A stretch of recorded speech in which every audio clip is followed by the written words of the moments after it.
What it do, Naysayer Nation? We are back for another edition of the Aftershow Podcast. I am Sadat, joined by Jay Shockblast and the Ghost of Casual Avenger. We miss you, buddy. He's still alive, but he is ascending to a higher plane of existence through the consumption of deep dish pizza. So he can, of course, not join us, but his spirit and his aura will live on through the show. But we have a different black guy to fill the void tonight, joined by friend of the show, one of the most beloved members of any community he is in, the one that single-handedly carries Jay Shockblast and Marvel Rivals every season. Fair. King Greek. What's up, Mr. Greek? What's up, everybody? Thank you guys for having me. Always a pleasure to have King Greek. I thought it would definitely be appropriate to have Greek on with all the goings on with Marvel Rivals over the past week with the thrower drama and Marvel Rivals' response to that. And also we just in general like to have King Greek around. Just a heads up, Jay, I had to bribe him in order to get him on tonight. So you have to send him a subscription to your OnlyFeed account for 1 year. I promise you can use any other joke. Literally nobody wants to see my feet. Like, my feet are probably my grossest part of my body. Yet somehow it's made him millions. Who knows? The internet is a weird place. Big shout out to the chat. What's up, Gio? Congratulations on being first, my friend. We appreciate the enthusiasm. What's up? What's up, Calvin, Super Patrick, Old Man Eastwood? What's up, Gabe? What's up, Zenny? How y'all doing? Appreciate y'all hanging out. We got a nice, what's up, Jen? We got a nice show for y'all. As we alluded to, we'll be talking a little more Rivals because of a lot of drama, but some good news that came out of it. Also, we had a lot of big trailers dropping this week. The one that was the biggest was Lanterns. We got the first official trailer for Lanterns. My most anticipated upcoming project from James Gunn's DCU. But sadly, everybody was not as happy as I was to see the trailer. In fact, quite a few people are angry, very angry about this trailer. And besides just the usual grifters, it's caused quite a bit of debate. So we'll talk about that because I think it was a great trailer. I think the show is going to be great, but some of y'all may disagree. I know a lot of people on the internet disagree. So we'll talk about it. We also can touch a little bit on the launch of Marathon, and mostly not because I'm particularly interested in Marathon. I haven't played it, but I think it shows kind of a weird trend that we've been seeing, especially the last several years, where there's just like a dedicated group within the gaming community that are just determined to see every new game fail. it's really getting weird, especially in the case of Marathon, which doesn't even check like a lot of the usual boxes that they look for when they hate on a game. So we'll get into that. But first, how are you doing, Mr. Shockblast? How has your week been? I know it's been better now that Jayson Tatum is healthy and balling again. Yeah, man. I'm not gonna get carried away. He looks like he's going through his preseason right now, but he's looked good. So we're just gonna hope for the best. I mean, they've got the second best record in the East. Indeed. And they just added arguably one of the top 5 to 10 players in the world to their lineup. But more importantly, Jay, whose team is it really? Who cares? Like, I never understood that. Like, that is absolutely a thing. And all this, every sports media take every time. I don't think either one of them really care. They don't. Like, I really don't. Like, I think they're brothers. Like, they've literally been together since they were both like 18 and 19, 19 and 20, you know, like, yeah. I mean, I don't understand. Like, did anybody ask this of like Kevin McHale and Larry Bird? No. I mean, I know that's not. Yeah, no, because it was obviously Larry Bird. Yeah, but like, I mean, you know, but I was keeping it Boston, you know what I mean? Kobe, yeah. Well, I mean, I guess Kobe and Shaq's a bad example. All right, yeah, anyway. Terrible example. Vernon Pippen, also terrible example. Terrible example. Okay. I mean, kind of, you kind of have to admit, Jay. It's like KD and Steph. There is when you have a team when your two best players are comparably great. Yeah, it is a question of who's the alpha, who's the beta. Is it 1A, 1B? I'll do one for you, and I think you'll appreciate it. Okay. Dwayne Wade and LeBron James. Well, obviously, it was Wade, and then when Wade realized that he was not what he was, and he gave it over to LeBron, then they were able to finally win. And of course, giving over to LeBron led to them choking later on. But you know, that's even a harder one because Dwayne Wade was the Heat, you know, and LeBron comes in and they coexisted great. I felt like, you know, they were going to win what, like 7 championships is what they said they would win. Not 6, not 7. Yeah. To be fair, I think the real reason they won was because of Eric Spoelstra's and Chris Bosh. Spoelstra's coaching and decision to kind of switch it up and go small ball, because remember that first year when LeBron choked in the finals against Dallas, as you know he tends to do. They were running with like Joel Anthony and like Juwan Howard at center, you know, like kind of these more traditional, you know, lob threat center lineups. And sometimes they have Haslam, and he decided, you know what, let's just have Bosh play the 5. Let's just have, you know, he's so versatile. Let's just have him become a defensive anchor and also a stretch big, and it worked out for him. They squeezed out a couple of rings, and was Bosh like Garnett and like did not want to be a 5? Well, in a way, yeah. I mean, because unlike Garnett, he wasn't really a 5. He was legitimately a 4. He was a kind of skinny 6'9", 6'10" power forward, and that was his game. He was a power forward. He was a dominant power forward in Toronto, and then he comes to the Heat, gets to be a power forward, and then he gets put to the 5 as the guard centers. And this was before like the official small ball era. So he was like guarding. He was like guarding Tim Duncan, and like it was like I love Garnett to death, but he was a 5, but insisted on not being a 5. Yeah, he should have just embraced that. He should have left Minnesota a long time ago. But anyway, let's start off with our first topic. Since we have Greek here, we can get into his expertise. Marvel Rivals had some drama as competitive Marvel Rivals players. We've been very familiar with the thrower epidemic, a big problem in Marvel Rivals, particularly in competitive mode. People that get mad or just for fun or for money, which came up big later. But in general, they if they decide at some point for whatever reason, I don't want my team to win this game, so I'm going to try to make us lose on purpose. So the most common things, they switch to Black Widow and just sit and spawn. Another popular thing is to play Jeff, and Jeff itself is usually just throwing in itself because he's a terrible character, but they will alt their own team off the map. I've seen people swap the group so they can try to wall their team in.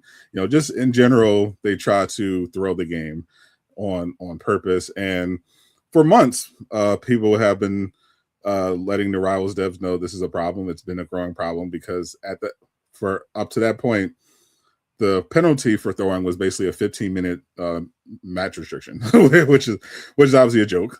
So people would just continue to throw, and it got to a point where pretty much everyone was noticing the quality of matches had dramatically gone downhill, and it made a lot of people stop playing competitive or stop playing the game entirely, particularly in the more competitive side. And it didn't look like anything was going to be done about it. And then to make matters worse, somebody put up a website where a bounty website where you could pay money to put up a bounty for somebody. Usually it was a streamer or someone who makes content, and you would have people would go and intentionally throw their game and then post proof and then go collect the money on this website.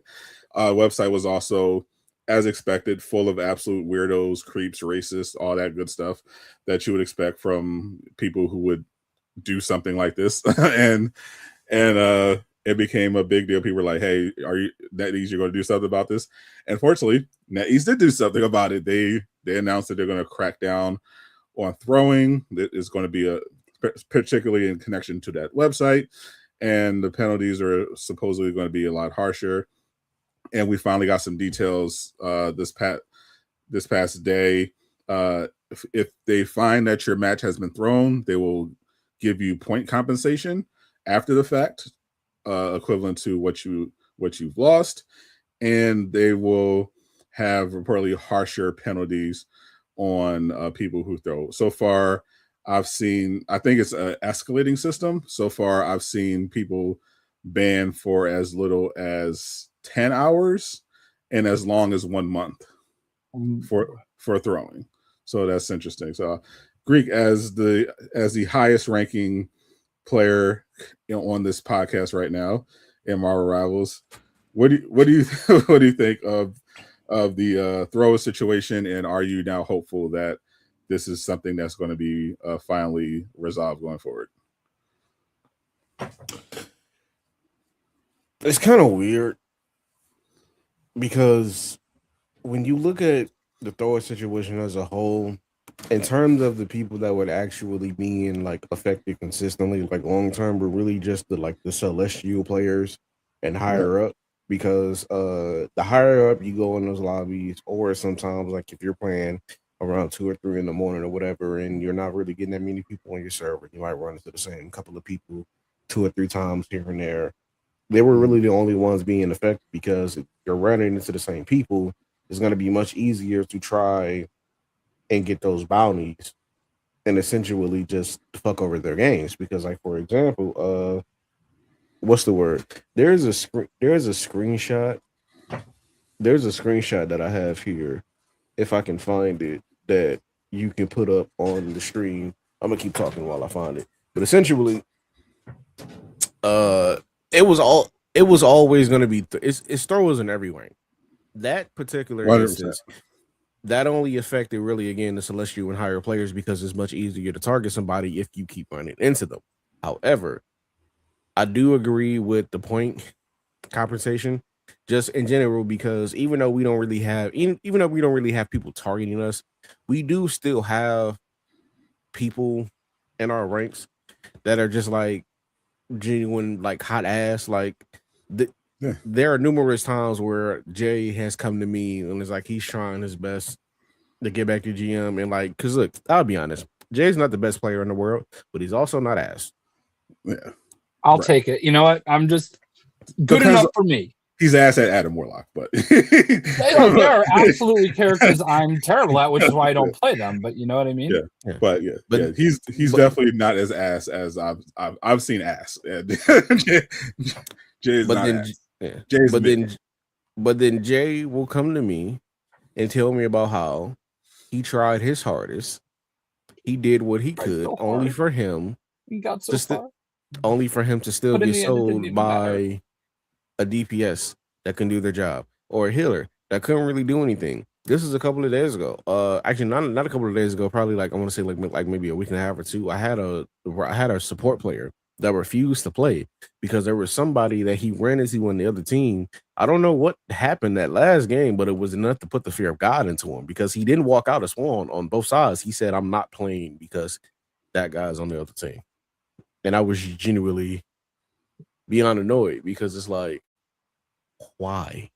Yeah, that's I mean, I could go on for hours about support players, but we were playing not too long ago because I won a few days ago because I wanted to because I did my 10 games on my alt and I wanted to do Yes, it is. Yes, it's pre-recorded. I did my 10 games on my alt and I wanted to do my 10 games on my main. So I was like, all right, let me queue up with Greek and we'll run some games and just want to get my 10 games in so I could get that Elsa skin. And we started off we won like 5 of our first 6 games, and then we proceeded to lose 6 in a row. And the final game we had 2 people throw and disconnect. This is why I don't like ranked. I don't like people be so weird, man. Like I don't fucking get it. Like what is the point of spending your time trying to ruin other people's life? Like if you're trying and you're just bad, like all right, whatever. It is what it is. But like you can tell when people are just like they're intentionally not playing properly. And it's just wild. I don't understand the point. I don't like that bounty site. I don't understand the point. Like they tried to make themselves out like they were Robin Hood or something. Like I don't know if you saw the way they tried to pivot. Yeah, they're acting like they were doing the community a favor. I mean, the only thing they did good was they made the throwing problem so obvious that NetEase had to step in and do something about it. Yeah, like I read it and like no, I don't get it. Like no, I don't know, man. I do remember that night that like I think there were 4 of us. I think it was me, Greek. I think Liam was with us, and I think we had a 4th, but it might have just been the 3 of us. And like, I know I'm not like the greatest player of all time, but I am not the problem on most teams. Okay, like I am very competent. I do play aggressively and different than most people, but like I know what I'm doing and I know how to like, know my role and do what I have to do. The 3 of us on a team with 3 randoms should do pretty decent. And we were getting washed, like just bodied. And there's like, I just could not. It wasn't like, okay, we're like barely losing. It was we were getting fucking wrecked, and I just don't understand how you can find 3 other people we were at least diamond at that point that are just that trash. I don't get it. I don't like, and I don't know that they were necessarily throwing in that night, but it was just so weird. It can seem like it. And I think if as the throwing problem, hopefully these penalties make it more and more rare. But I think there's also kind of 2 sides of the coin. Like there are people who legitimately just hard throw on purpose, and then you also have the other similar issue where it's like people are consistently matched up with people who clearly do not belong in that rank. like there's an issue with this way the system is designed where people have been able to climb without necessarily having like a solid idea of like fundamentals. Like it blows my mind that in the big 2-6, the game's been out for over a year, longer, if we count the beta. And in Diamond, there are still people that don't know to swap to Doctor Strange to TP to point. when you're in overtime. It literally happens all the time. People just don't do it or just don't know to do it. Like basic stuff. Like healers will not heal their other support. They will at all. Like it's so annoying. Like basic things, people just are able to climb up to ranks, and it doesn't even matter if it's like if it one thing if it was like gold. Oh yeah, you expect people to be bad in gold, but I see it in diamond, I see it in GM, I see it in celestial. Like people that clearly do not belong there, and it's insane. I'm gonna be honest with you. I am 2 trophies away from the platinum. One of them is Black Panther, and the other is Doctor Strange. And I just started trying to figure out how to portal properly. Now, portal to point, I think I could handle, but trying to get that achievement, I can't.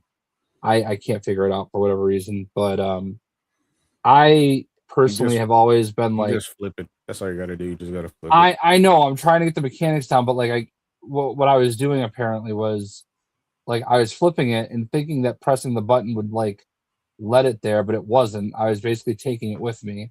Anyway, that's neither here nor there.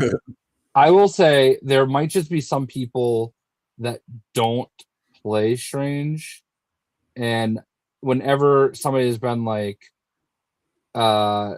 just if you die, Strange portal, I'm like, yeah, I can't do that, and there may be some people that just can't do that. You know what I mean? Yeah, like, and that goes like that's a nitpick. That's a nitpick, though. That kind of goes to my point though, because I'm not a Doctor Strange man. Like Greek is a top 100 Doctor Strange player.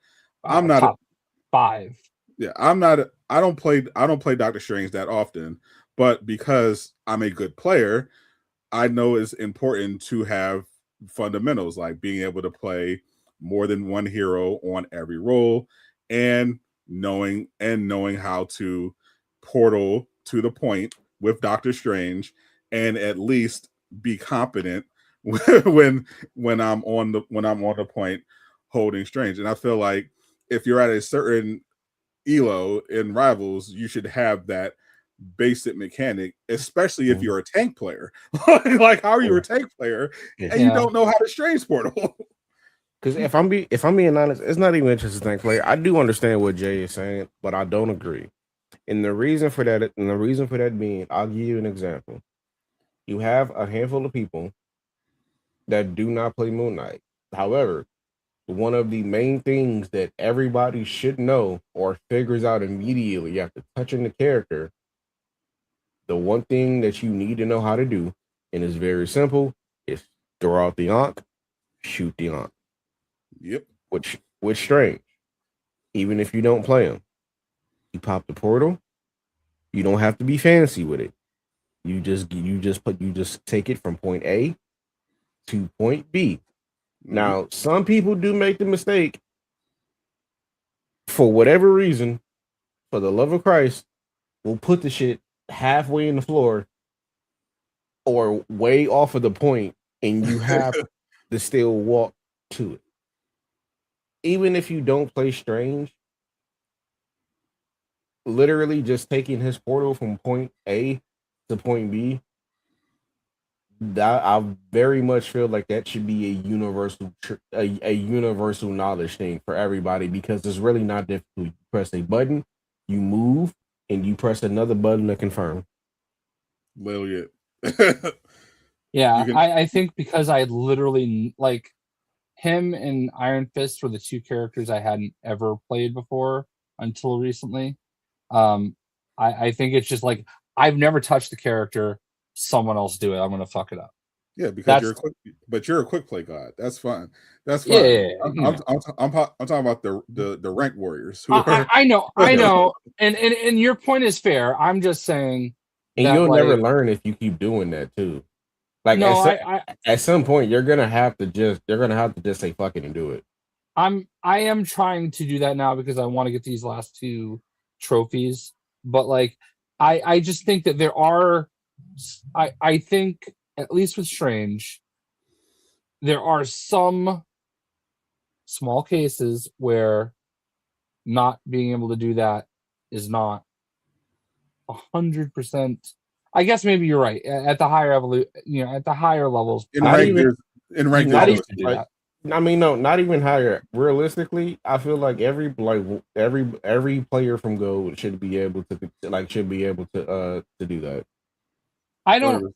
The only time I'd say it's not your responsibility is if you're the only support and only other support, like you have two supports. Like, yeah, I don't expect the support player to Doctor Strange TP and then leave it like with one support to heal everyone on the point. But the DPS, the tanks, one of them should be able to TP the point. Like, because if you die first and you say don't and you force somebody else to do it because you're scared you're gonna fuck it up. If we lose that game, even if you weren't the problem that game, like you weren't the problem at all, us losing right there is on you because you refuse to do that. Yeah, that's the point, because this is like because like it's one thing in quick plays, like it's like, it ultimately doesn't matter. You can make that argument, but when you're playing in rank, especially in like above gold, diamond, GM lobbies, like I see this happen in Celestial. I see this like in GM. Like, you absolutely have no excuse to not know how to strange TP. You don't have to be prime Boger, but you have to be able to at least press the button and press the other button to confirm. So what? And this isn't just you, Jay. This is to everybody. If you can't do it, then at that point you're just wasting a strange portal. Because that's why I've always been the one to say no, I'm not doing it. Yeah. Okay. But I'm also usually the healer. So.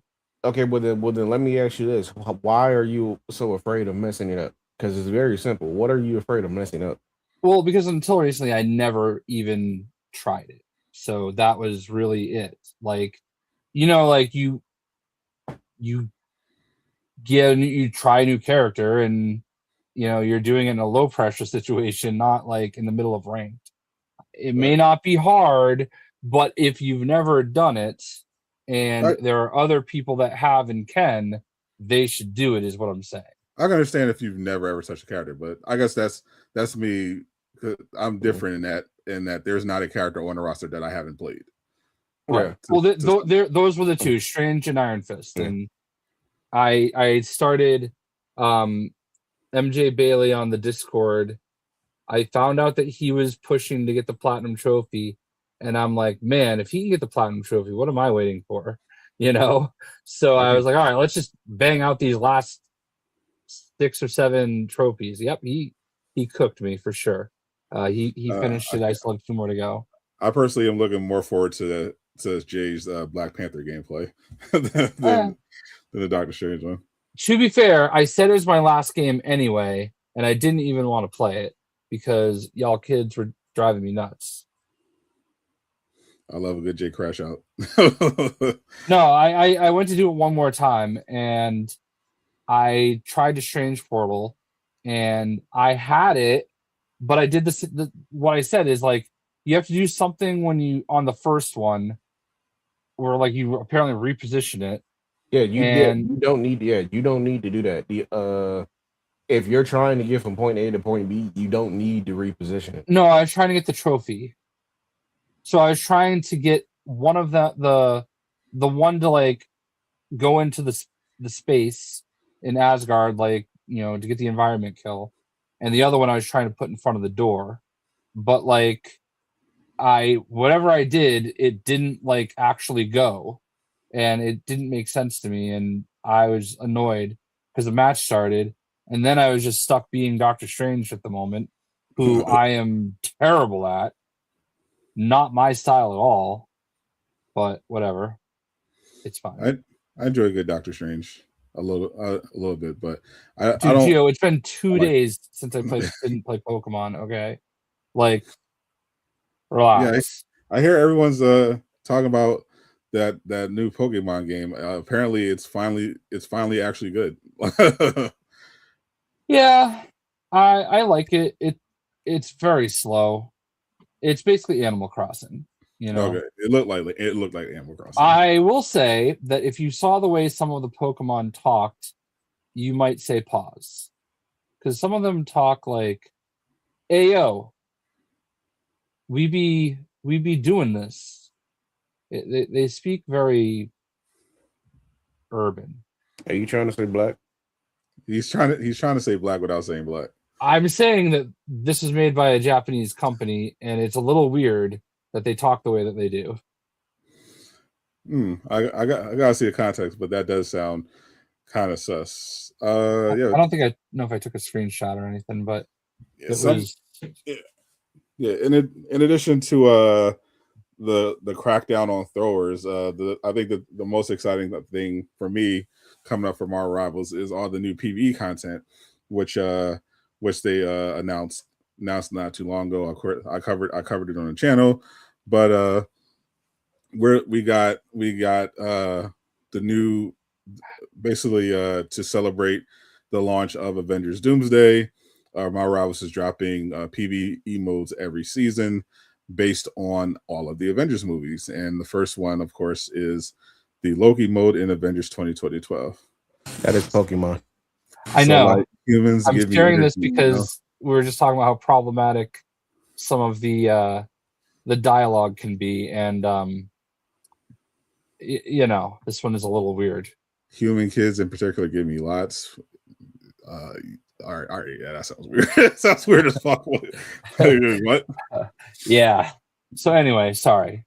Back to what we were talking about. But yeah, so the first PvE mode is based on Avengers 2012, and it's a 1v5 where Loki is fighting against other heroes. We don't know who all the playable heroes will be. Presumably, there will be some of them from the Avengers movie.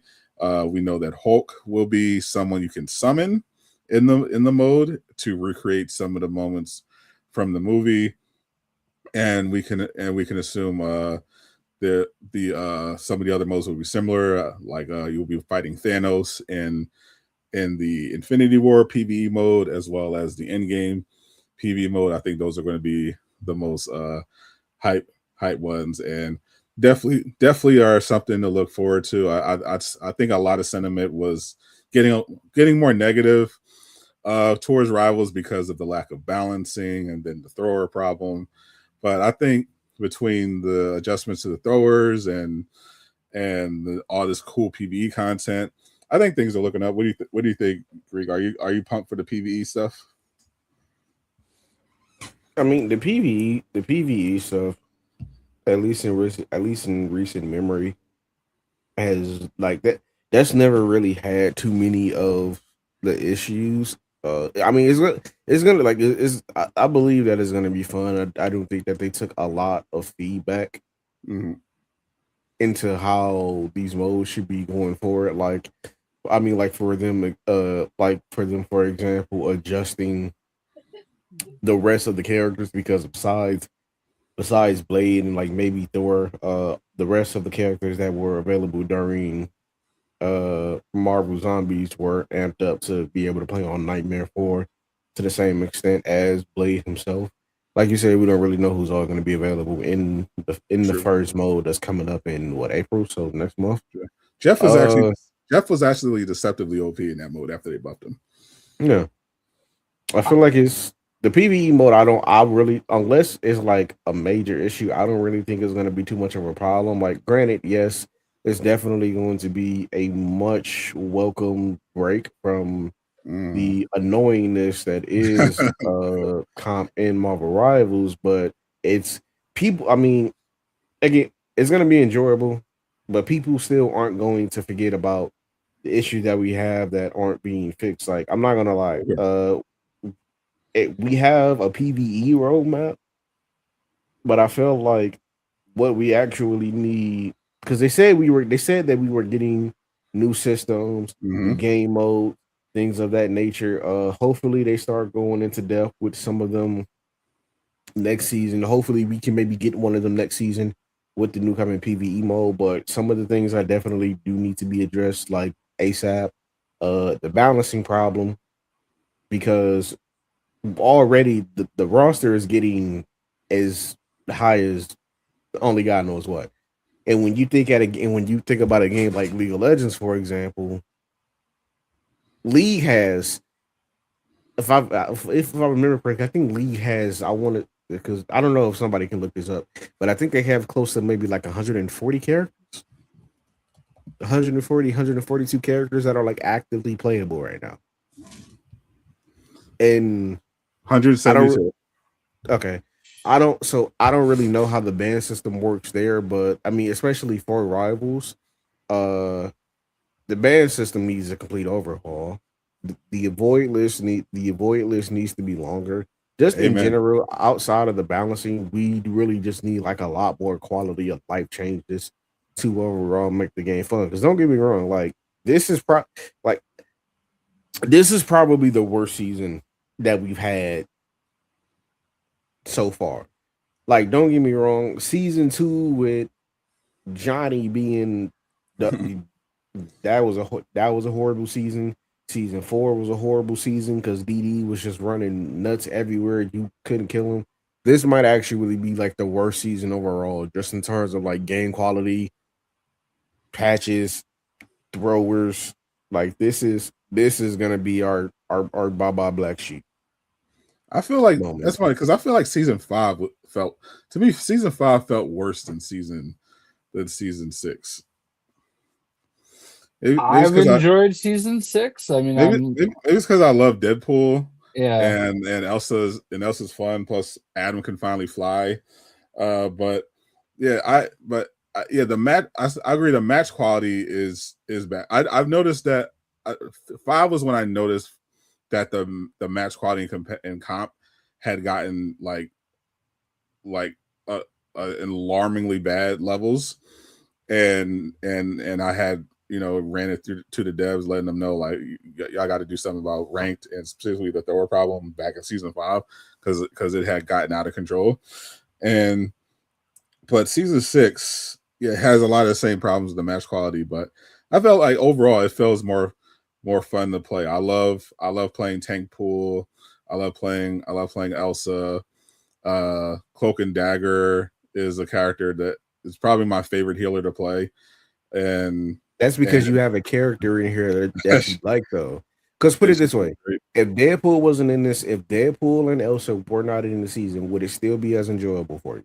Well, it depends on who the characters were. Like you can't just take them out. Like what are we replacing with? No, I mean, if this season was with characters that you didn't necessarily care to like is good at there in the game, but if it's not like a Deadpool character for you, like you're not overly hyped to play this character. You're hyped for the season, but not the character. Would this still be a fun season for you to play if Daredevil and Elsa were not here? If they were like, here's the thing. I wasn't necessarily looking forward to Elsa either. I think Elsa is just super fun to play. And when it comes to Deadpool, yeah, I love the character, but Nightcrawler's who I really want. Let's keep it a buck. But Jay's the bigger Deadpool fan, but I think he's tank pool. I think DPS pool sucks ass, but but tank pool, yeah. But I guess to take your point, if the two characters they added were two characters that I didn't enjoy playing, I'd say I wasn't having fun. But I'd say that for any season where because the biggest part of every new season is typically the new heroes, and unfortunately that's partially because the balance changes are usually lackluster or just not enough apart from a few characters. So yeah, if both of the characters were just like I don't like them, yeah, I'd say I wouldn't particularly enjoy season. But I don't think I've had a season so far where I didn't enjoy the characters apart from Ultron. I thought Ultron was very, very disappointing, but but to make up for that, we had Emma Frost. So,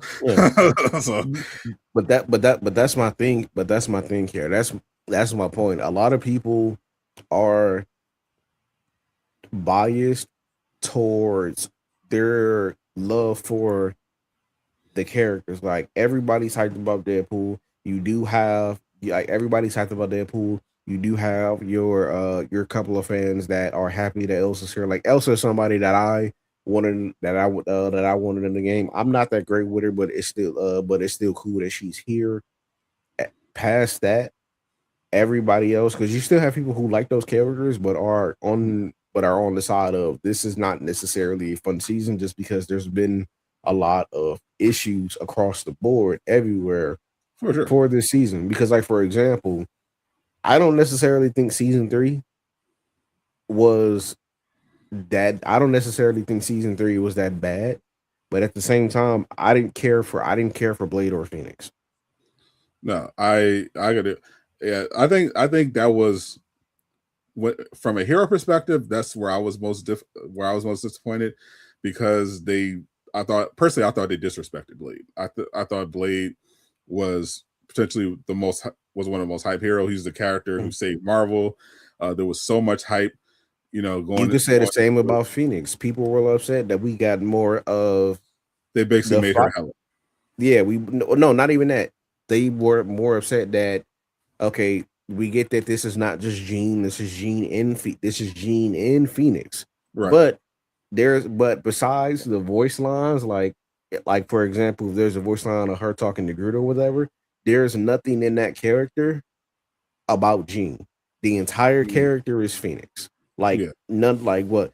Because none of our telekinesis is there, none of our telepathy is there.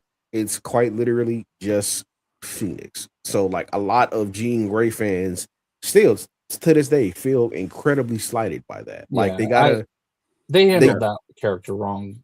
Yeah, like they gotta pass with Emma, and this is not even just about the character design. This is just more so how Emma's powers work, because what's the word? I remember posting a tweet. There was an old cartoon, Wolverine and the X-Men, where she was having a fight with Psylocke, and she was actually making mental beams and shooting them back and forth at Psylocke. They were both doing it. So that, at the very least, that's where I think the whole idea, or part of the idea, came from, in terms of how her kit works. But at the very least, that's something that we've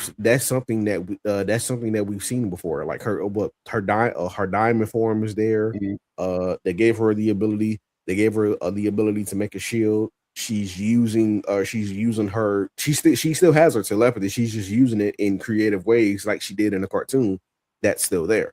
With Phoenix, however, the mind control, whatever. Oh, with Phoenix, that entire character is just Phoenix. There's nothing there about Jean Grey. I mean, one of the problems you're going to run into with some of these, like, Omega class characters is it's going to be hard to fully capture, who they are and be balanced. Like, they're going to bring Thanos in this game, possibly, along the way this year, allegedly. And not even allegedly, he's on the road, man. Yeah, I mean, he's not gonna be Thanos. Dr. Doom is gonna come into the game. He's not gonna be Dr. Doom. Like, these are two of the, like, most powerful characters in the entire Marvel universe. But we still have to pretend that Iron Fist can beat Hulk. Like, but here's the thing: they still have aspects of their. I know what you're saying. Yeah, of their characters there. Like, for example, Hulk. We don't really see Hulk walking around with a gamma belt that gives him extra abilities. But the shit like the thunderclap, for example, that's still there. That's still there in his kit.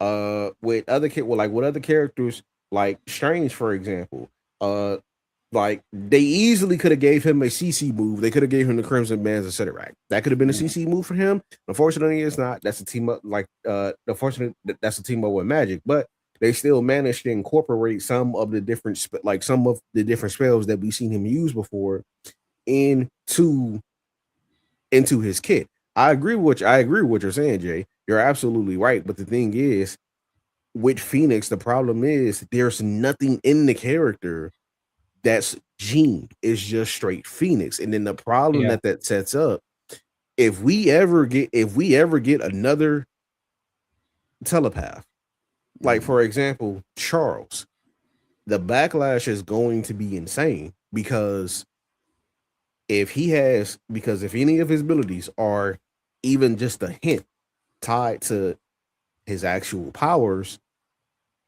the backlash is going to fall back on Phoenix because it's like, okay, why didn't she get any of this? Because the way that she's presented in game, it's not just Phoenix, it's both. This is them at a point in the timeline where where it's like Eddie and Venom. This is one cohesive unit. Both people, like both entities are present. It's not like Which that I with hate. her though. Yeah.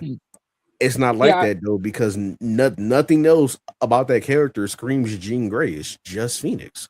I think she's one of the characters. I think a lot of the characters on the roster need a rework. I think Jean, in particular, Blade. To me, the problem is that they just made him dog shit like that, and I don't understand why they would do that, and then like nerf him like after the fact. Like he's consistently been one of the bottom tier characters since launch, and they just apart from being in the PvE mode, and they just refuse to give him proper buffs because they act like they're afraid.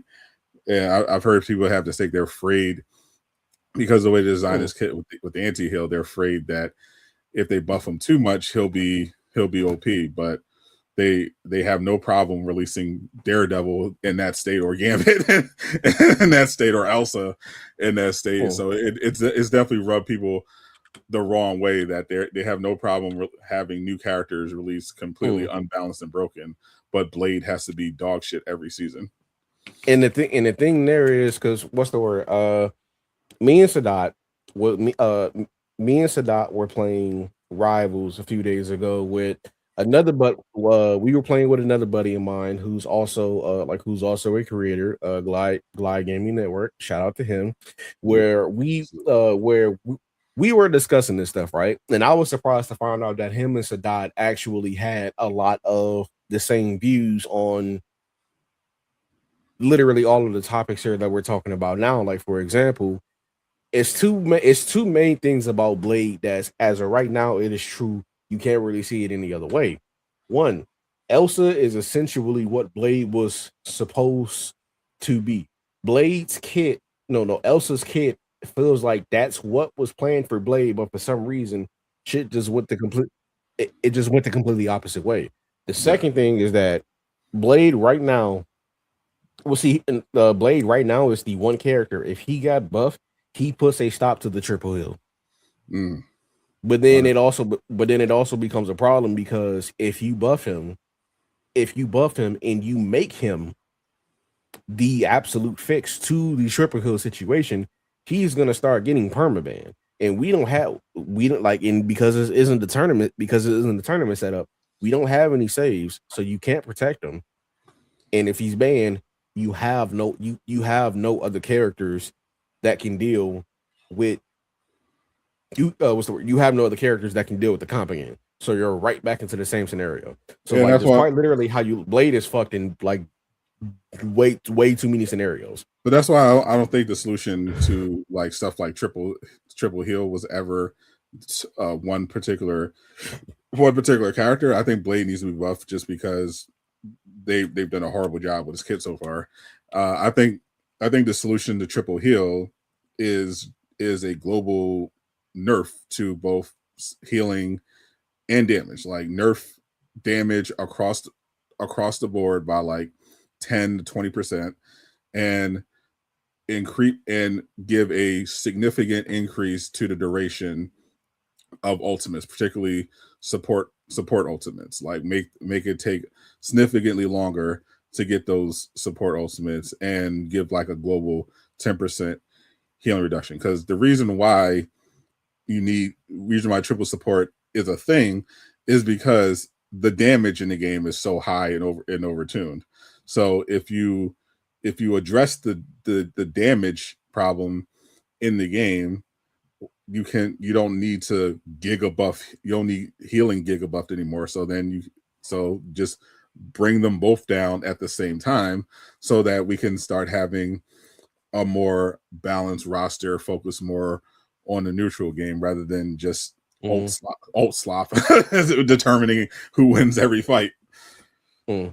Like, because I'm not I'm not gonna lie. I'm gonna suggest something. Sadat. Next, so when season 7 gets here, I'm pretty sure. Well, first, I don't have any say in this. I'm pretty sure Jay and Sadat are gonna like either kidnap me and force me to come back on here again to talk about Rivals. Hopefully. Once season 7 is here. Absolutely. I'm not gonna lie. I'm gonna throw this out there. I would like to, because again, Sadat has already talked to him. I would like to bring on my buddy Glide, just because he has the same, like, you know, if that's okay with everybody. That's because he has the same views on the subject that we do, and that's also coming from somebody that plays the game. Like, he's in the same spot as Jay, as to where is he plays the game as much as we do, but he also has a life. I mean, that's debatable as far as I'm concerned. I mean, I'm married. Don't confuse that with having a life. We don't do anything. That's not true. You watch a lot of Netflix. Yeah. And play with your dogs. Yeah. But like we were saying in the conversation the other day, like Sadat and Glad was saying, Rivals is in a weird spot because, again, this is one of the main things that people have been consistently asking to fix. But the problem is you have a solution, but it's not a permanent one because, again, you can buff Blade, but if you buff him, he's getting banned. And then there's nothing else that you can do. So you're right back to where you were before. Because in Gambit, I'm gonna be honest, he has anti-heal, but as a support option, I feel like that's not enough. I feel like you need more. Also, if given the current state of balancing, depending on where it was, I don't even necessarily think Blade would get banned more, because the problem is that there's so many problematic characters, and the characters depend on, it could change depending even on your particular matchup, and there's such limited ban slots that who's to say like he would even catch bans? Because right now, like, Elsa is probably the most broken DPS in the game, but in my experience, she doesn't get banned that often. She gets banned sometimes, but there are a lot of times where she doesn't get banned because people are like, okay, well, we actually have to ban Gambit. Oh no, actually we gotta ban Groot. Oh no, I want to ban Moon Knight. Oh, we gotta ban Namor. We gotta ban Hela. You know, like there's so, you know, a lot of people will go straight heal ban, like they'll ban Invis and Loki. You know, like it's so many problem characters, and each team only has 2 bans, so something is going to slip through the cracks. But you also have to take into account just how often you see triple support, because there are times where you will see triple support the second the match starts, not like round 2 or round 3. You'll see it the second the match starts. And it's just like, already, this is gonna be one of those games, and it's gonna be annoying. And the thing is, if you buff Blade, he goes from being a tickle monster to somebody that's incredibly annoying to deal with, because Blade is right on the cusp of being a tank buster. Now, you buff him, you give him more damage. You add in the fact that he has anti-heal, like you had said before. When it comes down to Blade ult, make his ult just a little bit wider. Blade at that point give it a slow. He shoots up to the top of the list. So even if they're not, even if they're not running triple heal, it's still the fact that if a buff Blade will still genuinely be a problem.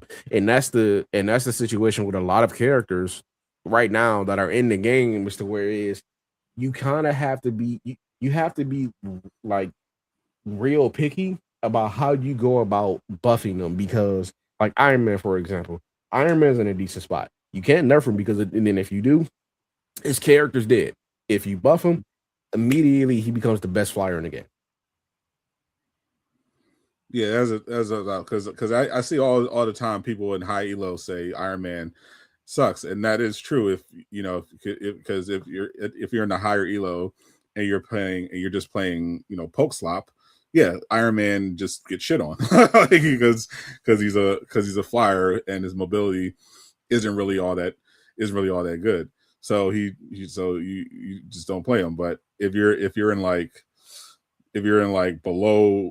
below diamond, he's kind of a demon because people can't aim and they don't look up. so he kind of I say GM too, not just diamond, because people still don't look up.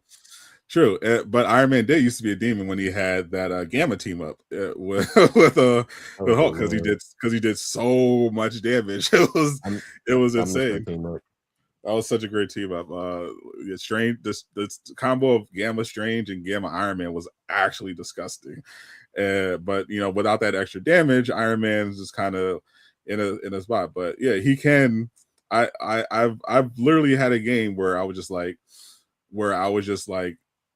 okay, we're just gonna lose. Everyone sucks. I'm just gonna AFK on Iron Man, and all I did was just go Iron Man and just poke from the sky, from the skybox, and we ran their whole team down to the final point, just me poking from the sky on Iron Man, because nobody could shoot me, and I was just getting free damage every time. No one could do anything. Yeah, I remember the days when Iron Man would just sit at the top and rain down and undefeatable. Yeah, so I understand in some cases like that, especially with flyers like Human Torch, where they got to be careful with how they buff flyers in particular. But I feel like Blade deserves the buff. I think his ult needs the wider area, the slow. I think he needs more damage and a little more life steal, and I'm fine with those consequences. And then they need to just rework a bunch of other stuff in general across the board. But I do think Blade deserves a little bit of care. Like they owe it to him. Like they've been so disrespectful to Blade. He deserves. I've seen all the pretty much. I think there's only like one Blade player left. Like in terms of top players, like all of them are quitting. Like all of them quit this season.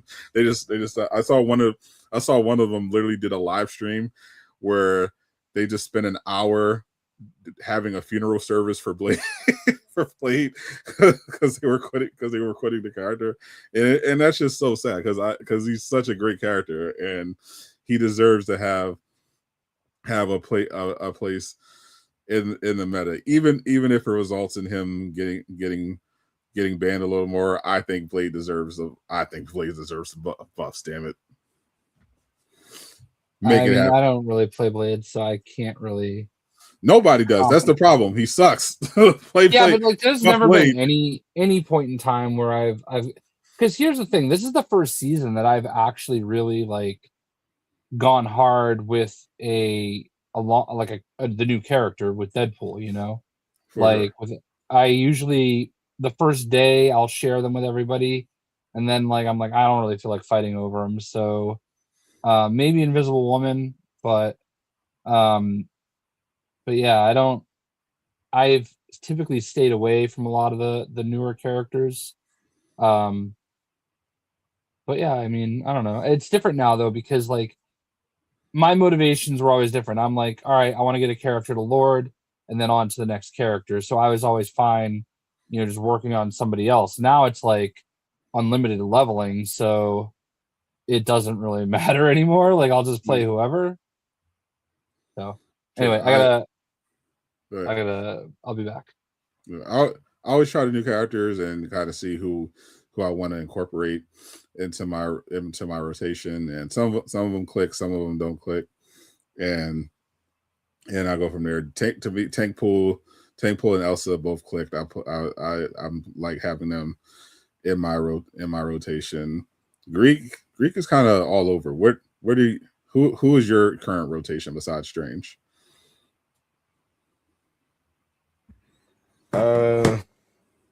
As of right now, I mean, like my main rotation, it varies depending on the situation, but I mean, I got Strange, I got Emma, I got Thinking Thor, I have Moon Knight, Fantastic, Iron Man if it's working, Invis, and maybe Rocket.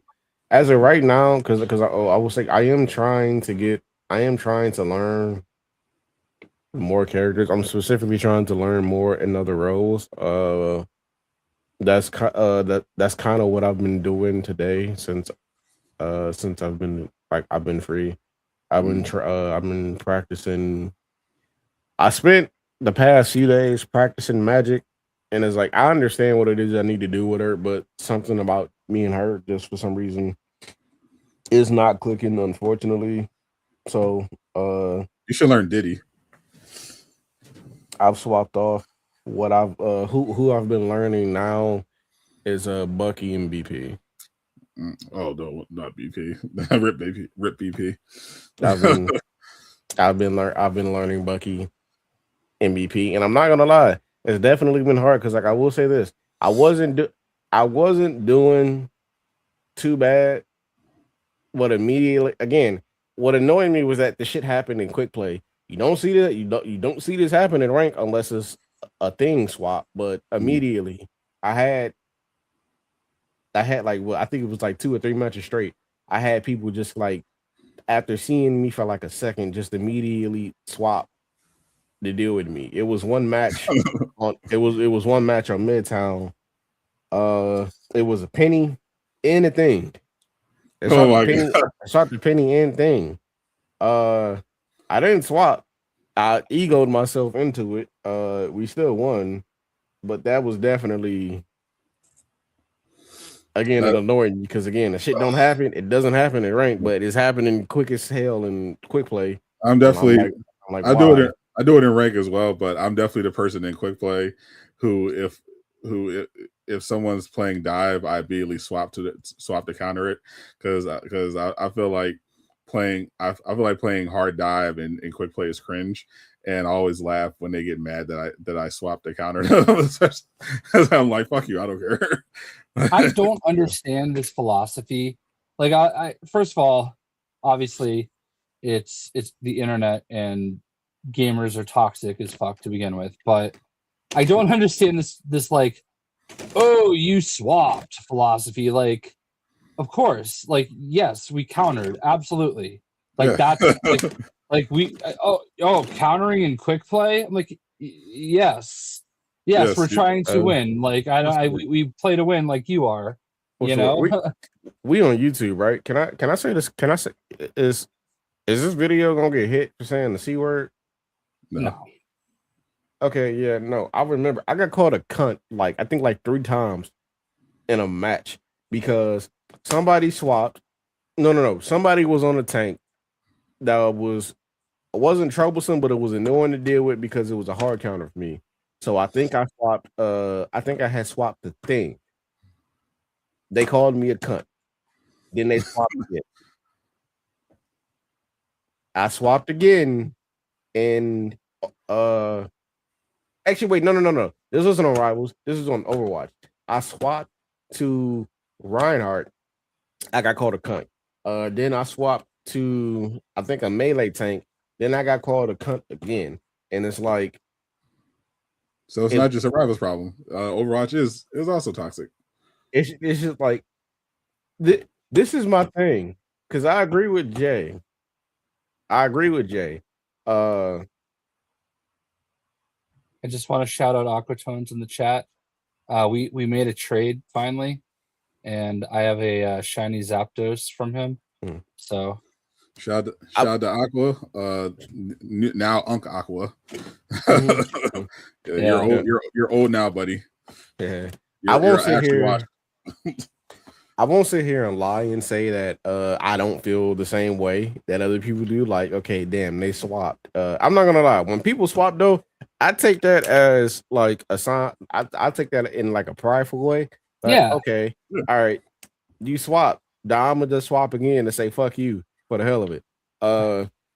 But people genuinely get so mad about it, and it's just weird because it's like, okay, you would rather me just sit here and take a beating for 12, 15, 20 minutes and just let you play the freest game that you could have all day.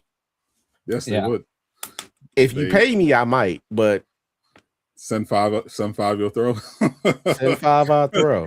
It's just weird. Like we're all playing a video game competitively, trying to win. Like, of course we're gonna try. It doesn't matter what game mode you're in. Like, what other reason is there to play the video game? You know, Aqua's only in his 20s. That's basically 40 now. What do you mean? that man is washed. Hang it up, Unc. This mentality. I feel like Mar Rivals is unique. There are definitely other communities who, for sure, have a case.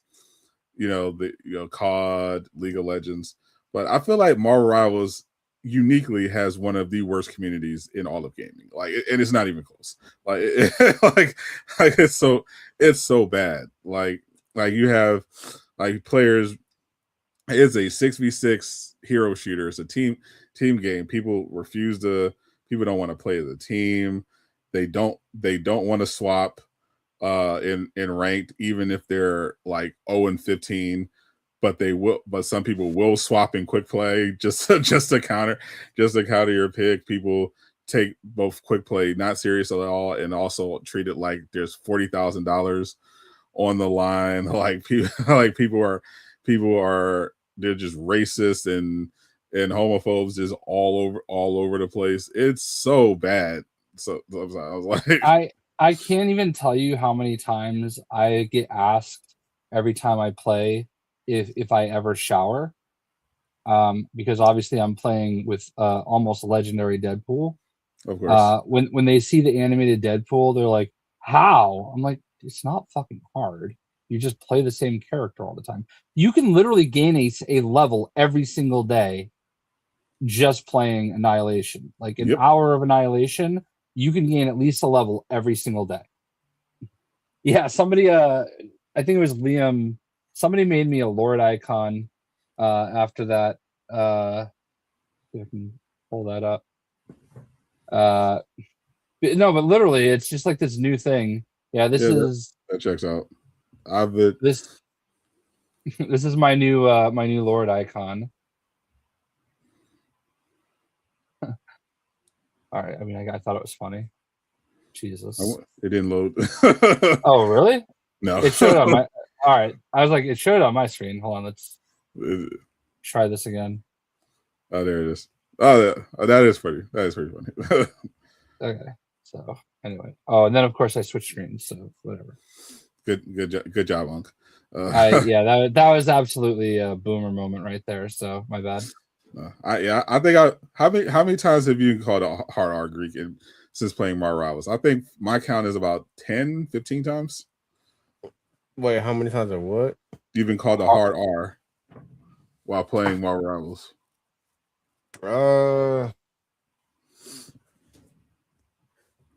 Surprisingly enough, like not that many. I feel like maybe like once every other season.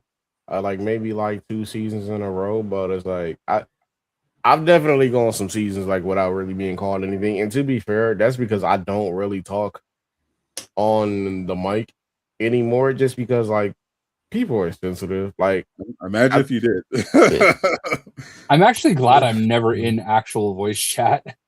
Yeah, it's a trap. Like because my problem is like I'll watch like a really actually good comp game. I watch the Mar Rivals pro plays and stuff like that, and I'll see like all the comms and how good it looks, and then I'll get into a game and start doing calming and trying to make the game better, communicate what's going on, and of course I'll get called a slur. Like, so it's just like, but and it's usually the worst DPS on the team, usually a Spider-Man or a Punisher. Usually, I think those are two of the most racist mains in the entire community: Spider-Man, Punisher. I'm not gonna lie, the supports are definitely up there. Supports are definitely. I'm glad I'm noticing more people are starting to call out supports, because I feel like support players have gotten a pass because of how annoying understandably how annoying and terrible DPS players are in this community. But support players have always been awful. Like they've consistently, that community has consistently been extremely toxic, very entitled, allergic to accountability, and I'm glad more and more people are now starting to notice, because especially Cloak and Dagger players. Holy shit! Jeff and Cloak and Dagger players, I think, are some of the worst people in the entire community consistently. I cannot stand them, bro. They are terrible in every way. What you mean, those people? I mean exactly what I said. I mean, those people who insta-log, especially those people who insta-log Jeff when we only have one other support, and then they proceed to run it down and die while using their ult every time without getting anyone on the other team. like it's so annoying. They know what they did. I cannot stand. And then Cloak and Dagger players have to be some of the worst players just in terms of skill in the entire community. Are possibly worse than Rocket players.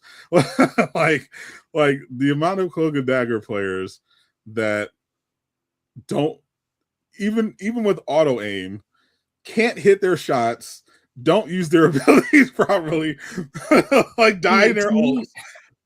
I think that's the wild thing about Cloak and Dagger, is that like it's an auto lock character. Like whenever I see somebody playing Cloak and Dagger, I just instantly tell them, like, you're responsible for the sky. All you have to do is look up, lock on, and you can heal anybody. Like, yes. If you competent Cloak and Dagger players, which I feel like I am, like it's such an easy character to heal with, because you just have to look and make sure you're locked, and it's like you would think, but it's very difficult. I somehow they always make it look difficult, especially when I see a champion Cloak and Dagger, because I'll see those, especially if I want to play Cloak and Dagger, I'll lock Cloak and Dagger, even if they'll try to flex with the champion icon. I don't swap. Like if you don't pick it, if you don't get them, you didn't click fast enough, too bad. Like, because there are a few players I found that are worse than Lord and champion Cloak and Dagger, especially champion Cloak and Dagger. If you spent that much time on Cloak and Dagger, you're probably ass. I'm not gonna, inversely, like, you would think the longer you spend on a character, the better. No, in a lot of cases, they are absolute ass. I have only ever gotten upset once about somebody taking my character. Like, it was somebody took Deadpool after our first round, like in a ranked match, where I was like literally the MVP at the time, and like they just took him from me. And I did throw a little bit of a hissy fit. as you should. I mean, because that's just actually just being toxic. Like that's another form of throwing, like intentionally trying to steal your teammate's character for like no reason. Like, yeah, your champion C and D. Well, you're also in silver, Eastwood, so kind of you're not making the case. I was watching Eastwood the other day. I was spectating. I did not play much. He was playing He was playing solo. Eastwood, you have my number. Did Greek just offer him coaching services? I mean, funny enough, that's what I've been doing with the damn Pathfinder program. Nice. That's actually good. We need more coaches. And are you going to change your handle to Coach Greek? You going to start making coach videos on YouTube? Honestly, no, because there's always somebody. There's always somebody that think they know more than you. And I'm not saying that. And I'm not saying that that's wrong. There definitely a handful of tank players that know That's actually exactly what he's doing. You just what's the word? Do it. That's exactly what he's doing. There's a lot of tank players that absolutely know way more than me, but it's the dumbasses who just follow what they hear instead of actually playing said character that will sit there and try to speak. Like, you don't know, like, so many people that think what's the word? You genuinely can't play. You can't play Strange into like Thing or Thor. But the crazy thing is, as long as like you can literally blow both of those characters up. Now, if they're both diving you at the same time, that's a different problem. But you can literally blow both of them up. For and that's all the reason why you should be coaching, because first of all, fuck those people.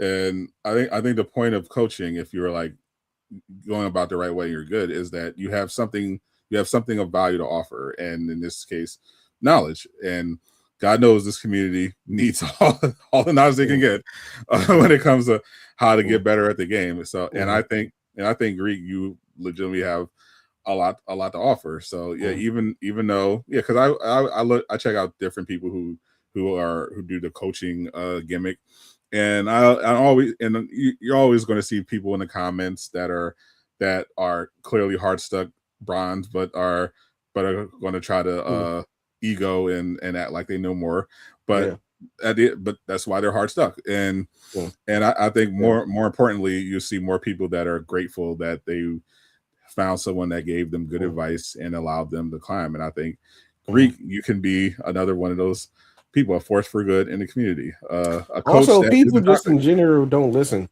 I posted a video a while back on how to do crossplay, and I have people sitting in my comments telling me that the video didn't fully explain how to do it. When when it's literally a 3-minute long video walking you through every single step. I specifically tell people not to click off the screens too early, because then if you do, you'll have to reset the whole thing. I think one of the last comments I got, somebody was asking me if the mods they used on PC will transfer over to PlayStation. Why the fuck do you think that people don't listen? People don't listen. No, it's not that people listen. It's that people are stupid. Some people are like that's what I've learned from being a YouTuber who's gets literally thousands and thousands and thousands of comments. There are people who are just dumb. Like it doesn't matter how well you explain something. It doesn't matter how clear you are. It doesn't matter if you use pictures. There are some people that are just too fucking dumb to understand. Picture. Greek. A lot of these people click on the video and start typing the question during the ad. Okay, Jay, they're like in the video. They don't actually watch. They just want you to answer their question. In the video, I specifically fucking said costumes that are platform exclusive, and at this point, there are only 2. I don't count the Venom Cyan Clash one, because that wasn't platform exclusive. That was beta exclusive. There are only 2 platform exclusive skins as of right now. That is Scarlet Spider and White Witch. Yep. But in general, those skins will not transfer over. However, if you swap over to another platform, the only skins that you will have are the skins that are tied to whichever account you make the primary. And again, so many comments. Will my skins transfer over? if I make my Xbox account the primary because I play on PC. Again, explained it, showed pictures. Yeah, People don't. they didn't People watch don't it. fucking listen. They didn't watch it. Yeah. They watch. It honestly, like they have TikTok just, brain. They watch like the first 20 seconds and then said, "All right, fuck this," and went to the comment section. They don't. You see, they don't listen. I would have rather that because I'm not gonna lie. I stopped responding to those comments a while ago. It was a few times where I did respond to those comments and I asked, "Did you watch the full video?" They tell me yes. Okay, so either you're lying or you're illiterate. Yes. and or stupid. That's literally no. Trust me, like thousands. Most of the time they don't. Yeah, just thousands of videos I've made. Like you learn real quick that people do not. Yeah, the majority, the data doesn't lie. The majority of people don't watch the full video. They'll say they did because they know how it makes them look, but they over the 99% of them, when you ask, did you watch the video? They'll say yes. 99% of the time they didn't, and 1% of the time they did, but they were AFK the whole time. They were. The information just went right through, and they didn't catch it. Like that is what that's literally what it is. Usually, it's lying. Also, when they're not lying, it's because they literally just don't have the comprehension skills. That's just what it is. That's just literally what it is. That's just part. That's part of being on YouTube. You're going to get comments that people are just they're going to be hating. They're going to be mad. Doesn't matter what you do. Doesn't matter how good it is. You're always going to have somebody that's just going to not get it or just be toxic. And and we saw a great example of that with the Lanterns trailer that dropped this week. It was one of the biggest new videos on YouTube, millions of views in one day, and a lot of people fucking hate it. And I for one don't fully understand it because James Gunn, I remember, correct me if I'm wrong, Jay, did he or did he not pitch Lanterns as True Detective meets Green Lantern? That's what I recall James Gunn pitched to show us when he was talking about the slate of upcoming Gods and Monsters projects. He said this was going to be a show on HBO Max inspired by True Detective. I was like, cool. I didn't think he literally meant True Detective though. I thought he meant like Space True Detective. Like there's a certain part about Green Lantern. Like this to me is, I am definitely one of the. I don't hate it. Okay, like I'm obviously gonna watch it. I'm excited. Costume was hot ass. Yeah, like how like. It's the Green Lanterns. Okay, I know they're calling it Lanterns, but like, and the reason I don't love, I will say this: the reason they gave doesn't sound great. Did you see that interview? The what? That the creators, I think it were the writers or creators. They did a podcast or something, and they were talking about why they named it Green Lantern. Sounds stupid. They say Green. They said what the gist of that was. They say we all agree Green Lanterns just sounds stupid, so we just called it Lanterns. I was like, ooh. That's a dumb reason to do it. I actually was fine with the name Lanterns because to me that meant okay, we're eventually going to deal with the whole color spectrum. You know what I mean? Yeah, I thought the name was fine. The reason for the name, now that they spelled it out, is fucking dumb. I'm hoping that everything in that teaser was just the first episode. They gave us a beef and broccoli suit. Yeah, the suit. But so here's a few things. Like, I don't know if you guys are familiar with Ethan Van Sciver. Him and Jeff Johns, like, they fleshed out all of the modern Lantern stuff, at the start of the 2010s or so. He speculated that he thinks that the Lantern and suit we see are Alan Scott's. But either way, that I was never a big fan of casting Hal Jordan being so old.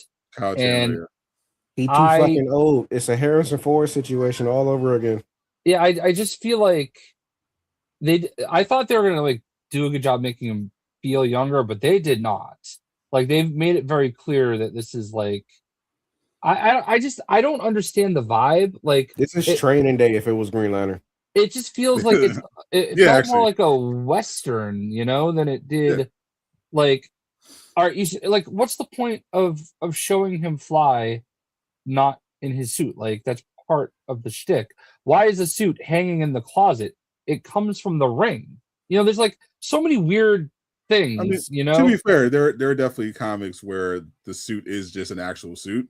Sure. And there are some where I think that, and I saw someone also point out that there were seemingly other potentially suits in the closet. So we don't fully understand what that scene was supposed to be. Yeah, and we also have to give him slack because Guy also there was a big issue with Guy in the Superman movie where everybody was pissed that there wasn't a beam connecting all of the constructs that he was making to his ring, which is normally what we see in a lot of media.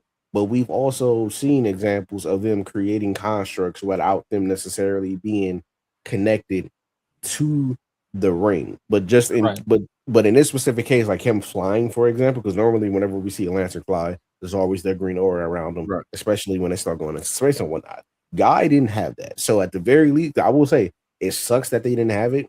But that's one thing that, as a Lantern fan, if you're gonna be mad that Lanterns did that, you have to be mad that they did it in Superman too. Sure, I guess there's a couple things that like we don't know the answer to. We don't know the time frame of this. I would imagine that like the whole point of doing all this is so that it's connected. But maybe it's not. I don't know. But like we already saw Guy Gardner, so why are we pretending we can't like see them in their suits? I'm fine. I'm traditionally someone that like I don't want to see much in the trailers. It's a weird choice to me, and I'm hoping that what we saw in that teaser is basically like the first episode, maybe up to, I really don't understand the point of doing. It's like doing a Spider-Man story where he's just walking around as Peter Parker. You know what I mean? Or this is Spider-Man if he got his web shooters in the last 10 minutes of the finale. Or the original pitch of Daredevil Born Again, which was the entire series him being a lawyer.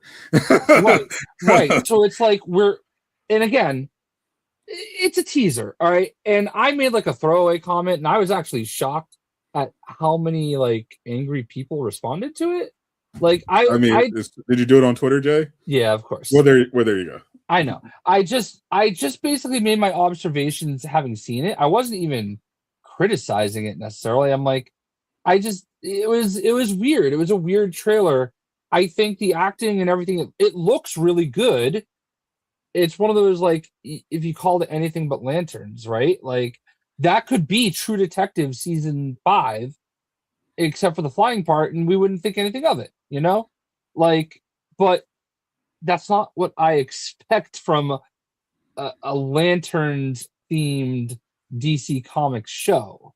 I think that's where the expectations lie.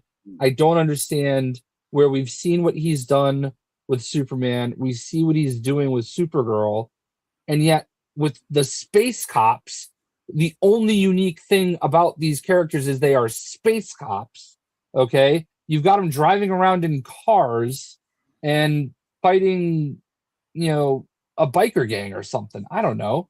Well, to be fair,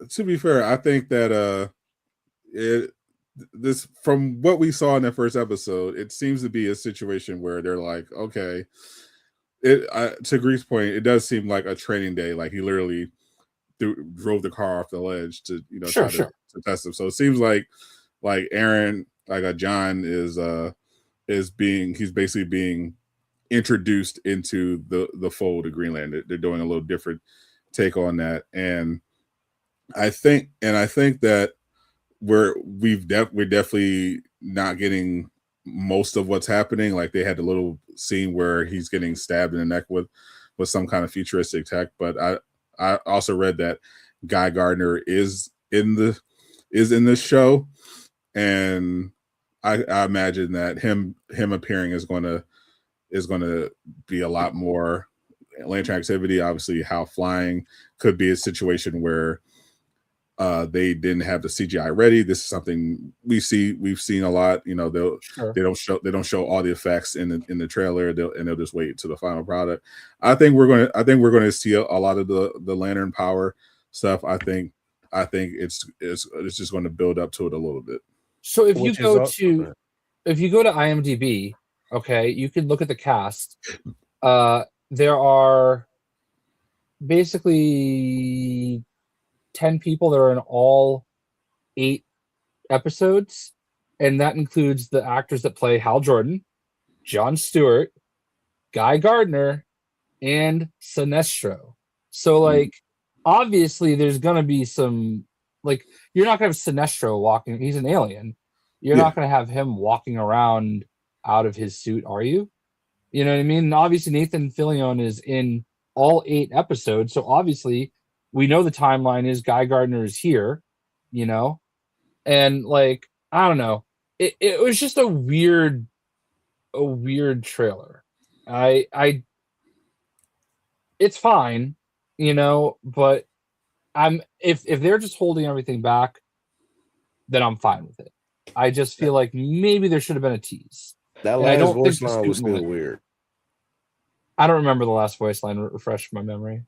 Him saying that he's the only human, unless that was right. Unless that was a dig at Guy, which knowing how the other street guy it very much could be, it's weird. Like it sets a precedent for an issue because this is Hal saying that he's the only human, which would mean that this is set before the events of Superman and Peacemaker, which is a problem because it's been said by Gunn that part of the mystery, part of the case that they're researching into in Lanterns is tied into the overall plot that's leading into the Sanctuary storyline with metahumans disappearing everywhere. That's supposed to be part of what they're investigating. So it would be weird for Hal to not know about Guy. Yeah, I feel like that's just going to be like a throwaway. He wasn't being serious. You know what I mean? I think that's what we're going to end up looking back on that as. But like, if you just looking at the cast, Sinestro is in all 8 episodes. You know, Guy Gardner is in all 8 episodes. So obviously, it's not going to be 100% grounded like this. You know, so unless Sinestro is in disguise in town. I guess, but because one theory that I saw, I don't know if this is actually supposed to be happening, but one theory that I saw was that another reason for the name essentially is because the course, like the show itself, is supposed to introduce the rest of this. It's to introduce the rest of the corps. So, because the whole thing with this DCU, everything is already established. We're jumping in much further along. Everything's already on the ground and running. So it's like in that, because put it this way, I understand that it's supposed to be a true detective show, but if it was presented in this format, not the dumbass reason that they gave that, oh, Green Lantern sounds fucking dumb. If it was that the reason for why it's titled Lanterns is because next to developing this story, they also want to work on introducing the other corps as well, so that they can further build up that side of the DCU. I feel like a lot of people would have given it a lot more slack if it was done in that manner. But as of right now, it literally just looks like a Training Day ripoff with the occasional superpower being thrown out here and there. You have the new fresh-eyed rookie looking to make his mark, partnered up with the old gruff, He's white over this. dude. He's over it. He's too old for this shit. Too old for this shit. So it's You're lethal. not. So it's not Train Day. It's Lethal Weapon. You're describing Lethal Weapon. Like is Lethal Weapon coded with True Detective? And I then am sorry. I'm just kind of going through IMDb while you guys are talking. Right. it's funny you bring up you bring that up too, Jay, because from what I've heard, one of the biggest things. Well, I don't like that. How is this old? Because the problem is going forward, unless we have a crisis event, which would be fucking hilarious for so many reasons. Because no matter the continuity, DC just can't fucking avoid having crisis events. Yep. In that example, like if we had a crisis event and they just like kind of soft reboot everything, which would be kind of weird doing it this early on, you could recast Hal. But the problem is like, because again, I don't think Gunn is dumb enough to like literally just bring out a crisis event and literally just reset like I don't think so. A majority of the shit that was already like established. Because again, we're only like 2 movies in, 3 if you count Blue Beetle. Which I don't. But not 2 movies. Like we're a TV show. Yeah, we had in the movie. Two TV show in terms of Gods and Monsters. We've had 2 TV shows in a movie, and we're on it. And we're on. Oh yeah, Creature Commandos. I forgot. Yeah. So this character right here is an alien that's in the trailer. According to I'm on like the Wikipedia. This character is Anton, is an extraterrestrial devoted to exposing the truth, and exacting vengeance against those who wronged his people. Now I don't know if they're getting that from like,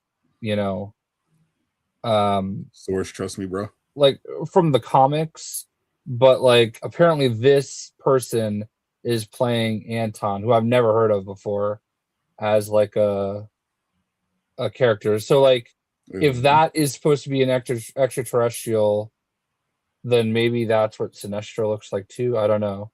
The guy that's playing Sinestro though is like Danish. But yeah, like because again, don't get me wrong, like he's not a bad actor, but at least from what I've heard, one of the biggest issues that they've had is that they went after like a lot of A-list actors, for the role of Hal. Pretty much all of them said no. Which is pretty weird. much all of them said no, and it's like I could understand why, because what's the word? You have a handful of people in Hollywood right now that you could say are not trying to deal with superhero movies. Like it's kind of why you see people like Leo or Timothy, who's on record saying that Leo told him not to fucking do superhero movies, are trying to like kind of trying to stay away from like that side of Hollywood. Well, what's his face from Top Gun? He just did the what's his name? The Running Man. Oh, Glenn Powell. Yeah. He said he doesn't want to do them. Yeah, but then on the other hand, outside of that, you also have people looking back to the last time we've had Green Lantern on the big screen, and that was a shit show. So there's unfortunately it's 2 major things in play right now that are kind of just like convincing people to not really want to deal with this. But on the other hand, you do have some people like Jason Momoa, for example, who what's the word? I wouldn't say if he's an A-list actor, he's like probably towards like the bottom, but he's definitely he has no problem doing these type of movies. Like he's been wanting to play Lobo for like the longest time now. So it's really just like going after the people like that would want to do what or would want to be interested in it. But for the actor that plays Hal, because I forget his name, I believe it's Kyle something. I forget. Kyle Chandler. Yeah. Friday Night Lights. He's too old. And it's like, I'm not saying that like I don't want him to have a job or anything, but it's like I feel like you, if anything, you could have made him Alan Scott and just gotten somebody else for Hal. But we're gonna run into a situation where if this go like, depending on how long that this goes, right? We're gonna fuck around and have like the equivalent of Ian McKellen back as Matt. Because don't get me wrong, we all love Ian McKellen. We all love Sir Patrick Stewart. However, they are old. Well, to be fair, those characters are supposed to be old. Yeah, no. They're old, but I mean, like, as in the person itself is old. I think maybe that could be the intent. Like that. I think maybe the intent could just be like Gunn wanted his DCU to primarily feature Jon Stewart and Guy Gardner as the Lanterns rather than Hal Jordan. That will piss off. That's also possible. That will piss off the Lantern fan base like quite something serious, because that's the equivalent of giving us our first Spider-Man movie after almost 2 decades. You put Peter in his 50s. You only have him in for that one movie, and Miles and Silk are going to be your new main Spider people going forward. Which is that would enough.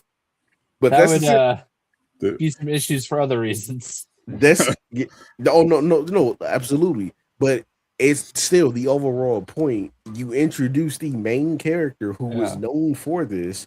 You basically pushed him aside and you moved them over to the next people. I'm not saying that like people don't like Jon Stewart and that people don't like Guy Gardner, but bringing back Green Lantern after this long, and then basically just making Hal old as shit, and then effectively sidelining him and setting up John as the new Lantern, that's going to rub a lot of people the wrong way. It could also be I think it'll also be a generational thing, because for me, my Green Lantern is Jon Stewart. From when I grew up, I never gave a fuck about Hal Jordan. I thought Hal was fine. I thought when I think of Green Lantern, I think of Jon Stewart. I think Hal Jordan actually kind of sucks, but I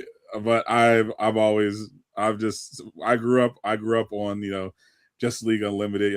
I'm a Jon Stewart. I'm a Jon Stewart guy. I'm a Jon Stewart truther. That is my Green Lantern. I do not care about Hal Jordan. I would honestly argue that Guy Gardner and Jon Stewart are like the third and fourth most popular Green Lantern, behind Kyle and Hal. I think that would depend entirely on this section. I think the fandoms are, in the case of Green Lantern in particular, are definitely sectioned off, because for me, it's Jon Stewart and Hal, and very far behind Guy and Kyle. Yeah, like for me, I would probably say Hal is definitely number one for me. Hal is like my top 5 DC characters, period. I don't know who would be my number 2, because like I like Kyle a lot, but I do like John a lot because he was a Marine. So like I would have a hard time picking my second. So, but but I think if we were on Family Feud and you pulled 100 people, I think it's gonna go probably Hal, Kyle, John, Guy. I think a lot of people don't like Guy at all.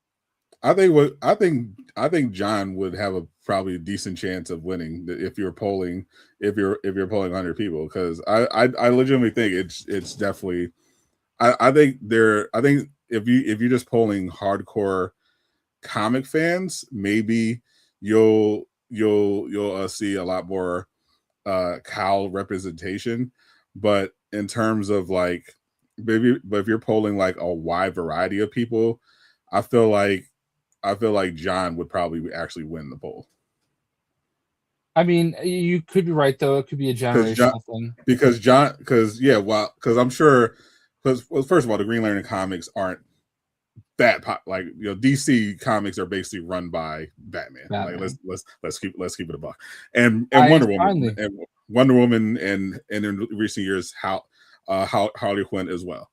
So a lot of people start this. I'm about to read my volume as well. But so a lot of people, and we see this with the MCU, a lot of people got their exposure to these characters from their appearances in alternate media, not the comics necessarily, but the animated cartoons. I know a lot of people who are diehard X-Men fans, but they got their start on X-Men by watching the 92 X-Men cartoon.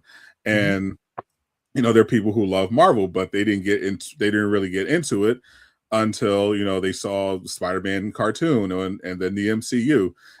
So their take on different characters and it's going to be different. It's going to be shaped by who they saw in the movies and shows.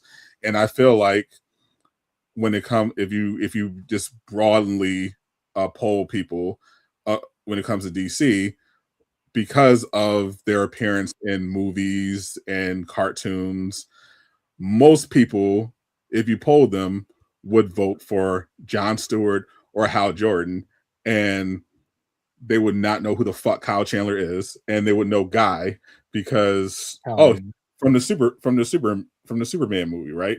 Like if you're polling like the general public,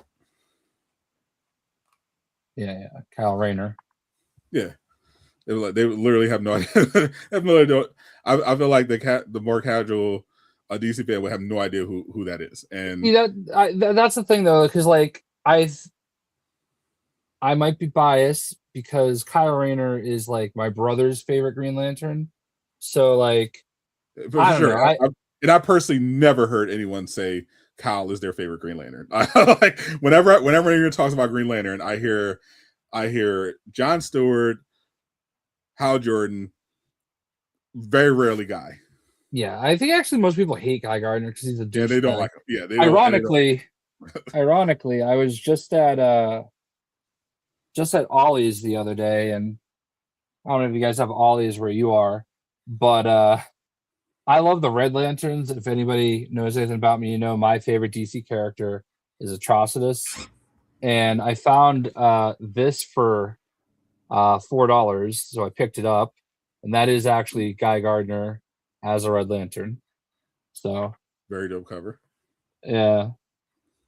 I mostly just got it to have it for the collection. So when Eastwood was a kid,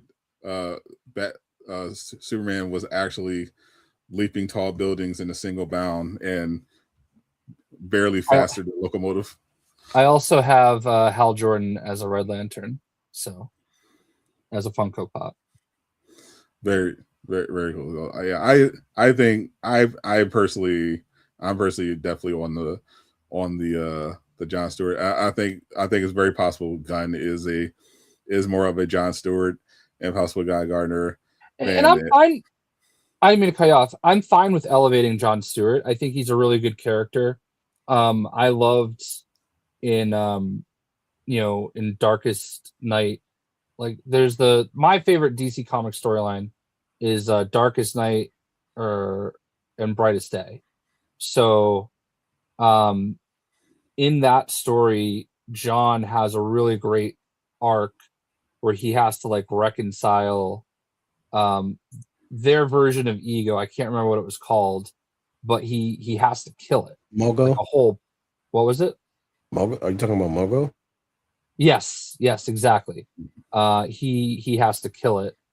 And like he has this really cool storyline where he has to like reconcile like going through that, and it goes through like his some of his military trauma and stuff like that. So like, that's a really cool story. But that storyline really does obviously center mostly around Hal Jordan and Sinestro.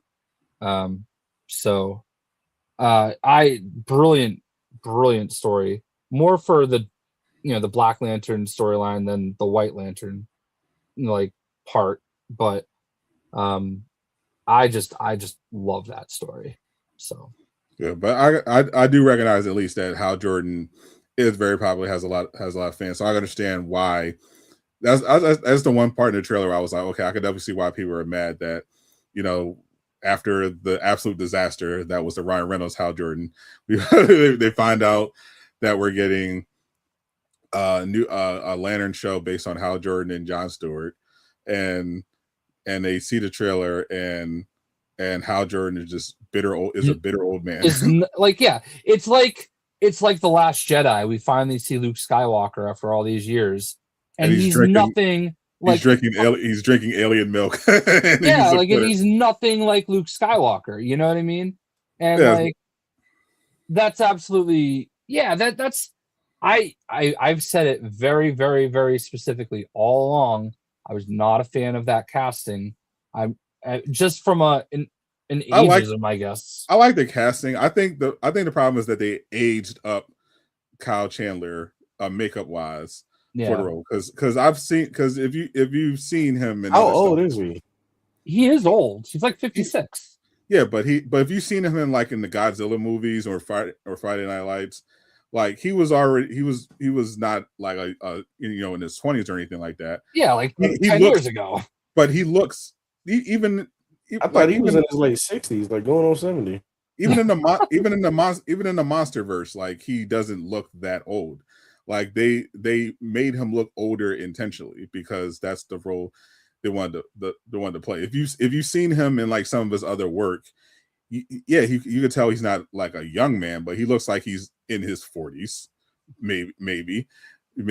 And in the Lanterns trailer, he looks like he's in his 50s or 60s, because they are emphasizing that he's like an older, kind of I'm over this shit, type of grumpy old guy, and I think that definitely was a creative choice, and one that obviously a lot of people do not like, but I don't think he's necessarily was bad casting. I just think that it was the decision to make him old that's the problem. I think if they just made him look like he normally does in other projects, people wouldn't have a problem with the age or anything like that, because he doesn't seem that old if you see him in other projects. And that's well, I mean, yeah, that's fair.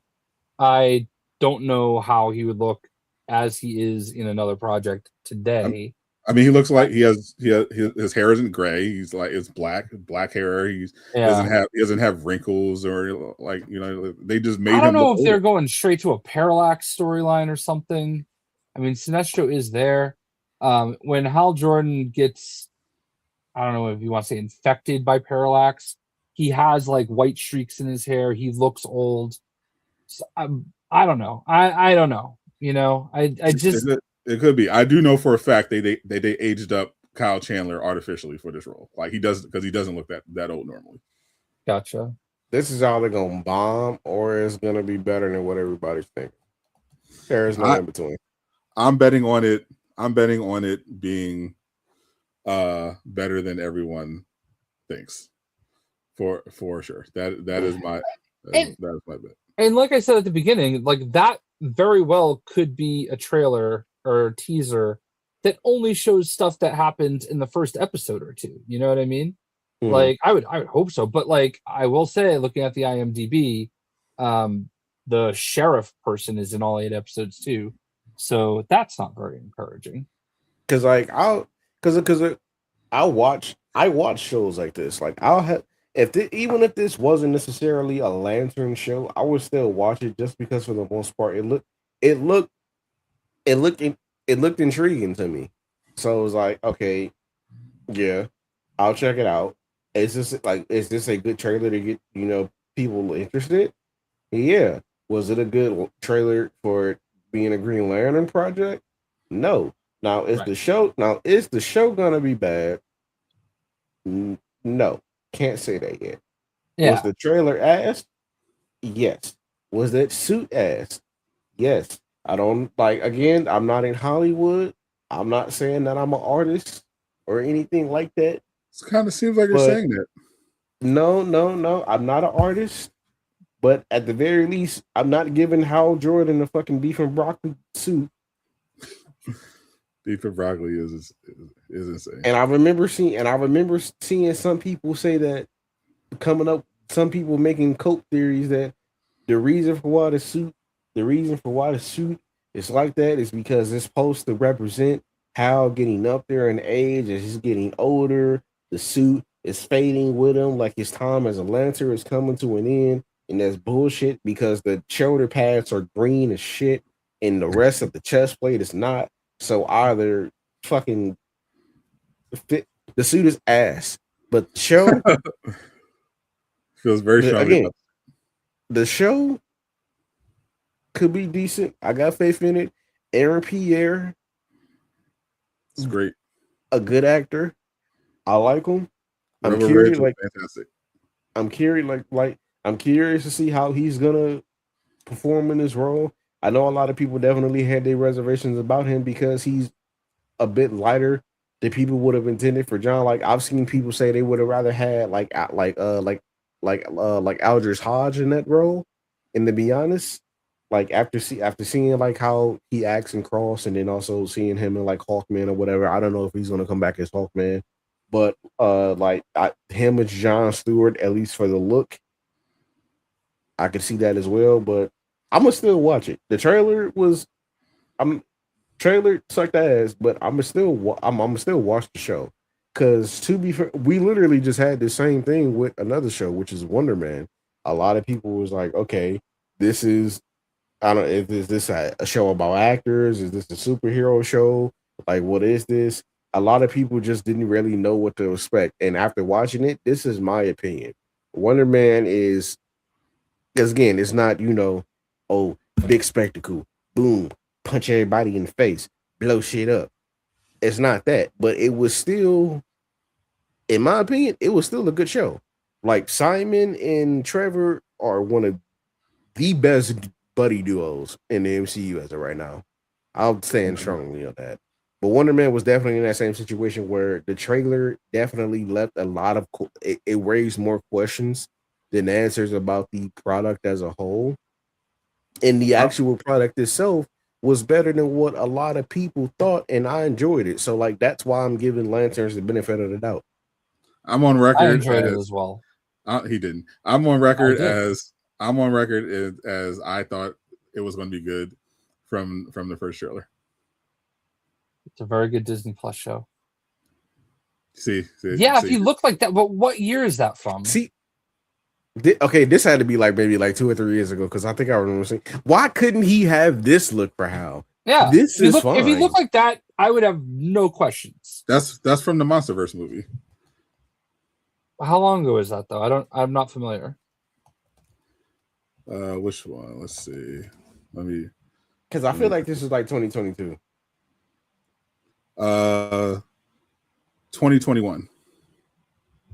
Okay. So was the last Monsterverse movie.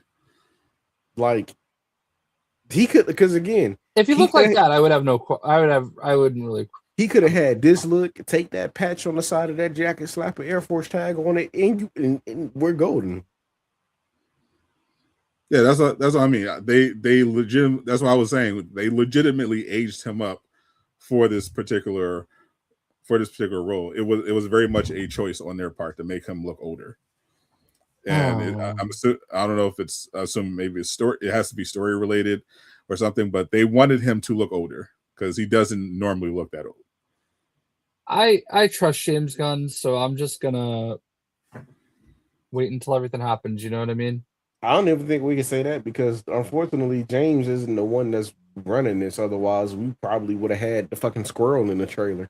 Well, he runs the whole universe, though, right? Yeah, no, he's like Kevin Feige. Yeah, right. He's the overseer, but in terms of what's specifically going on in Lanterns, like how the show is being run, how the characters are being handled, he doesn't have any say over that. He could if he wanted to, but he's like he approved the script, and right. That's what I'm saying. Like if he sees all this and says, yes, this is the direction we want to go, this makes sense. Yeah. Then fine. Let's just, again, that teaser could be just the first episode or two. So all we can do is sit back and wait. It's but I will say this, the part that was weird to me was the amount of people that I had to block somebody because they were so outraged at my super normal take. I didn't say anything critical. I maybe I had a question mark that offended him, but dude was going so hard, and I've seen people freaking out at people that didn't just love every second of the trailer. And I think it's actually a very normal take to look at that trailer and have questions, because it is lanterns, whichever lantern you want, you know. Which is weird because I saw so many people also just hating on the trailer, and so I guess it's like one of those things where it's like back and forth. You know, one side is like got super defensive, and the other side is super aggressive. Well, I think I'm just so numb to like people like rage baiting, like hating for the clicks. So I don't even pay that any mind at this point, you know, because I'm like, all right, you're lame, whatever. Like, you just hate everything. Yeah. Because that's the only way anybody will pay attention to you. So. Suit is based off the Earth One Green Lantern suit. Suck it, Jay. I'm not the one that was complaining about it as much as Greek was. Suck it, Greek. I mean, it can be based off the Earth One suit. It still doesn't mean it's not ass. You can't call it ass if it was based on something in the comics. That's the rules. I mean, even that suit is very green. Hold on, can we put this on the screen? Somebody put it on the screen because I need to see how I need to see how this suit looks. Who said that? Who said that? Hold on. No, not you. Who said that this was based off the Earth One suit? Who said that? That was Steven. Steven? All right, bet. Somebody put this up on the screen. Steven, if it's not a Henna Brown in this suit, I'm going to kick you in your fucking chest. And he'll do it. I hate what Bing has become. I don't use Bing. I only use it because, like, every time you search for stuff, you get points towards you basically get Microsoft points. And I eventually am able to redeem that for all right, here we go. Earth One. Loading. Let's see. God, why is this picture so small? The safety of your chest is on the line. So this better be good. The showrunner for Orlando has you hyped. Like every picture. So the picture I found on Bing is bigger than the one on. That's another thing. That's another thing that was controversial, but not in a more serious way. Like the showrunner for this did a Watchmen, which I thought was a fantastic show, but I've never seen it. But it's universally hated by all those people. You know, all the racist grifters hated Watchmen. But I thought Watchmen was brilliant. I thought it was an amazing show. Dude, why is this so fucking complicated? Because you're old. Shame on you, Greek. No, this shouldn't be that hard. You got to watch Watchmen.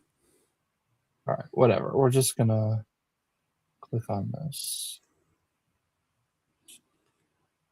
While we're relatively young, Jay. I just can't make this picture bigger. Like, when I click on it, it like highlights parts of it. Hold on, what does this do? Oh, there we go. Jesus Christ. So, I mean, they're all pretty green. Okay, wait. So that was one of the other pictures. So that was some of the concept art that I think they showed when they initially announced lanterns. Because I remember this art. The suit here still looks way fucking better. I'm sorry, you cannot justify that live action suit. So he's so prepared to be kicked in the chest by King Greek. No, I'm sorry, you can't justify it. Yeah, so it does look very different compared to the show. Because, like, if any, because what's the word? If any, you could say that looks closer to you could say that looks closer to an MCU suit because the suit looks like battle ready or tactical, and that was the problem with the MCU for like the first I won't say the first. That was a problem with the MCU for like phases 2 through 4. They were like Everything embarrassed. everything They were like embarrassed with comic book suits, and they had to make everything look military and over designed and tactical. Yes, like now I will say now, like for example, Scarlet like Scarlet is probably one of the only examples of she didn't necessarily had like that style of costume, but she also didn't have her comic costumes. But what she did have were also good enough to like, okay, if this is a comic costume, I wouldn't be mad at it. Like I mean, actually, no, I take that back. She did have like kind of one, and I don't know if you find it, Jay. It was the suit that she had at the end of Age of Ultron that we never saw again. We saw that shit once and it vanished. That was Scarlet Witch. That was because after that she just had like the jacket, corset, and the boots, and then she just kind of had that look, and it changed like kind of minor-ish over the next few movies. And honestly, outside of like her comic look, that was her best look. Even her original look in her Age of Ultron, where it was just the jacket and the skirt, the jacket that she stole from Black Widow. Even that looked good, but that she definitely was almost a victim of that military tactical shit that we all hated for a hot minute. For sure, but the Earth One suits look really good. That the jacket definitely looked very different. Are you talking about that one? Yes, that we saw that suit one time for like all of 5 to maybe 7 seconds and never again. Was that in the end credit scene? Yeah, with Steve and Natasha looking at the new team. Yeah, and she wore her comic suit in WandaVision for Halloween while she was enslaving everyone. FYI. Ironically, I think that suit got a hot toy. I wouldn't be surprised. We know why Greek liked that suit. Wait, like what suit? The Wanda one. Which one? The one that he just had on the screen. We know why Greek was so about that one. No. That okay, I'm not gonna lie. That one, that's just fucking, I mean, that's just doing it, if we're being honest. My favorite one, my favorite Wanda fit is her Civil War and Endgame fit, which I think is pretty much the same thing. Cause like it's simple, it's a superhero look, but it's simple. Sure, Jay. Yeah. Wink, wink. Wink, wink. We get you, Greek. We know what you mean.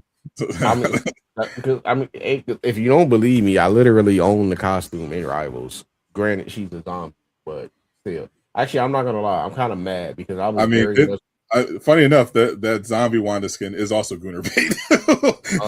Is it? Yeah, like they definitely gave her a buff, if you know what I mean. In that suit. I'm not gonna lie. I am mad that we got that suit. I hope they do this in the future. I hope we get like it'll probably ever actually no. Just make it like a different alteration to the suit, like how we have different versions with the unstable molecules. Give us a version of that suit where she's just normal and not. Yeah, that would be actually dope. Yeah, I'm like, because don't get me wrong, I love the suit, but I wish he wasn't a fucking zombie. Yeah, true. No, I don't remember if I bought that one or not, but that was the reason I didn't want it. I usually get all the suits because I just always have so many credits left over. Yeah, I hope well they do have the Age of Ultron PV and all that stuff coming up, so I'm hoping what they're going to do is they're going to give us more than just one movie skin from all those films. Like I hope we get more than just Loki for Avengers 2012. Oh man, all the Iron Man suits would be so. All the Iron Man suits would be so. I'm not gonna lie. Like there's a few armors I specifically like just need from it, like MCU wise. No, you need business suit Iron Man and you need pirate Iron Man. You do not need MCU seats. No. There's any MCU suit that I need. Like if we had to get the fucking nanotech one, which nobody asked for, I need his Avengers one. I need the Mark 6 with the triangle chest piece. I would like his extremis armor, Mm-hmm. the one with like the big blocky shoulder plates. And I'm not All gonna right, lie, I don't kind 2020, all right, bro. 2020. I don't I'm not damn, I would like his model prime armor. Uh, Wanda, I'm not gonna lie, they might just give Wanda her her skirt outfit from Age of Ultron, and that'd be cool and dandy. They need to give Cap his best, like honestly, his top 3 best suits besides the stealth suit and his OG suit. That's the best one with the fucking. I hate to break it to you, all I got for you is a K-pop suit. I hate that. What's the word? I hate that fucking Infinity War suit. I'm so tired of seeing that shit get added in everywhere. It was the same in the mobile games. It was the same in Avengers. Like God, don't. It's not a bad suit, but I hate seeing that suit. We get it. Don't To worry, be fair- season 7's battle pass. Everybody's getting clown suits. To be fair, Marvel's Avengers had multiple MCU Cap suits. I think it might have all of them actually. Yeah, They well, had- to be fair, Marvel Rivals, you are only getting original suits. Jay, stop spreading this anti Marvel Rivals propaganda. We're literally getting Fear Itself thing and Daredevil Born Again season 2 this week. Oh my god, it's our first like. Oh yes, I fucking forgot. I need that thing. I'm not gonna lie. I would do unspeakable things for that thing too. We know Greek. I need to buy. Clip that. I need to buy the Moon Knight skin. Because I'm not gonna. I don't play Phoenix. Plus the bundle was gone, so I don't need to get it anymore. I want that Moon Knight skin. I don't fucking care for Phoenix. You don't want Business Suit Phoenix? No. I'm not gonna lie. I don't play DD, but I would maybe get that skin just because it depends on how cool it looks. But I need that Fear Itself thing skin. That shit is I'm getting the bundle. I'm gonna get the bundle just on principle. Because what's the word? I I'll probably get into if I can afford it. I hope the thing skin is a legendary. I really hope it's a legendary. You will have it, Greek. No Eastwood matter what. really needs gold. Wink, wink. I don't know because I don't know because the last time somebody tried to gift me skins, they gifted it to the wrong account. that person deleted that account, by the way. I wonder who would do something so stupid as gift skin to the wrong account. Bullshit. I'm so pissed. That's what I get for having 14% of my friends list just as Greek. Quite literally, only one account has my entire name. Well, honest mistake that only Jay would make. Don't worry. We will make sure that you get your Fear Itself thing costume, Mr. Greek, no matter what, even whether it's out of the kindness of our hearts or in exchange for services rendered, whatever those might be.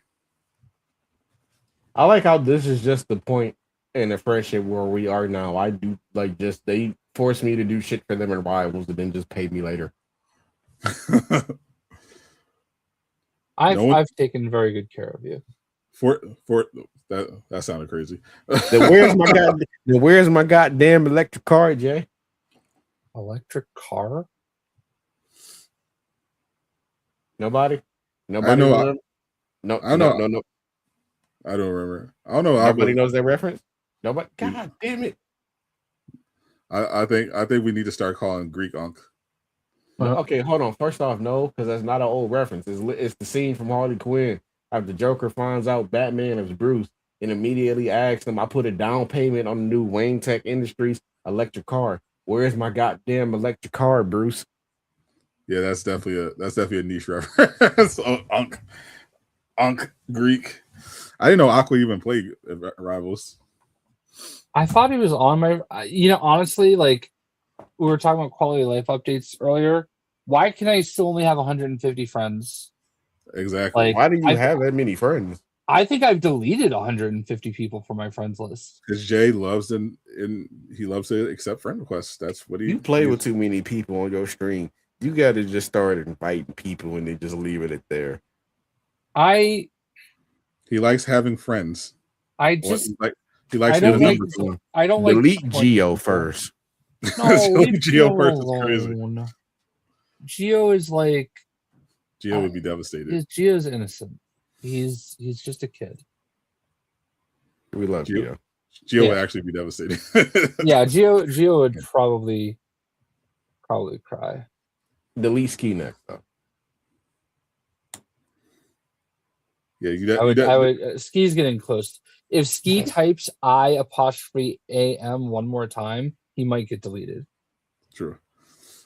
Jay definitely got to trim some of the fat. Like it's getting ridiculous. I don't invite anybody. I don't accept any requests. Like barely any. Like I give requests. Unless it's somebody that I'm literally really deleting that comment.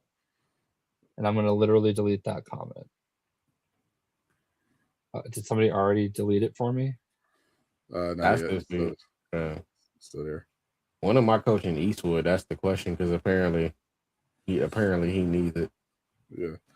I think I've only added my actual people I'm actually friends with and some of my regular viewers and like people that I've met in game that I've vibe with. I very rarely accept friend invites in Rivals and on the PlayStation account because I don't want to be a J Shock Blast and be in a position where I can't accept anyone's friend invite when I need to because it's full. Yeah. I've started deleting people on my PlayStation friends list because I don't even know who half these people are anymore. Yeah, that's what I'm trying to avoid. If I just have a bunch of people that I never interact with, I'm like, why are you on my friends list? Well, I had a situation recently where like these people kept like they kept adding me to this group. And like for a while I just ignored it, but then I got sick of the notifications. And I'm like, I deleted myself and they added me back. I deleted myself, they added me back. Deleted myself, they added me back. And I'm like, stop. And then they did it again. And I like just blocked every single one of them and left again. I'm like, what the fuck? Like, why? I don't get it. Yeah, it's because they hate you, Jay. No, like these are people like I recognize some of the names. They were like longtime fans, which is why I was so annoyed and why I was so patient with them for so long. I don't know, it's whatever, man. Yeah, my name is crazy. So solo queue is rough. I want to play some rank with Greek because I need to get back. I need to get back to Elo. He owes me. The fuck? I started at. We lost 2 games. I started at 20, at a plus 20 when at the beginning of our session on Diamond 2, and after 11 games, I ended at minus 16. Diamond 2. I want my Elo back. Do I need to call Glide again? Do we all need to get together again? Yeah, we need to run it again. This time I don't have to run 10 games. As soon as we lose, I need to get as soon as I get my Elo back. If we lose 2 in a row, I'm getting off. Just straight up. Well, when are you trying to play? Because I can probably because I can ask him like right now. I'm trying to play. It should be fine. The weekend's covered to that. I'll literally play tonight. I'm just trying to get my Elo back. I'll tell you what's going to drive me nuts on Thursday, though. Oh. This is the first week where it is not the same time every week. Everybody's going to be confused when it's 9 o'clock and the shop doesn't update. True. Daylight savings. Yeah. More importantly, this week is the launch of Ghost of Yotei Legends. Oh, when we play. I think it's March 10th, I believe. Yeah, which is Tuesday. Fuck. Yeah. Evie has to go to the vets, or not the vets, the groomer. I'll figure it out. I cannot wait. Issue I'll only have one all account, and it's in Diamond, so I can't help Eastwood.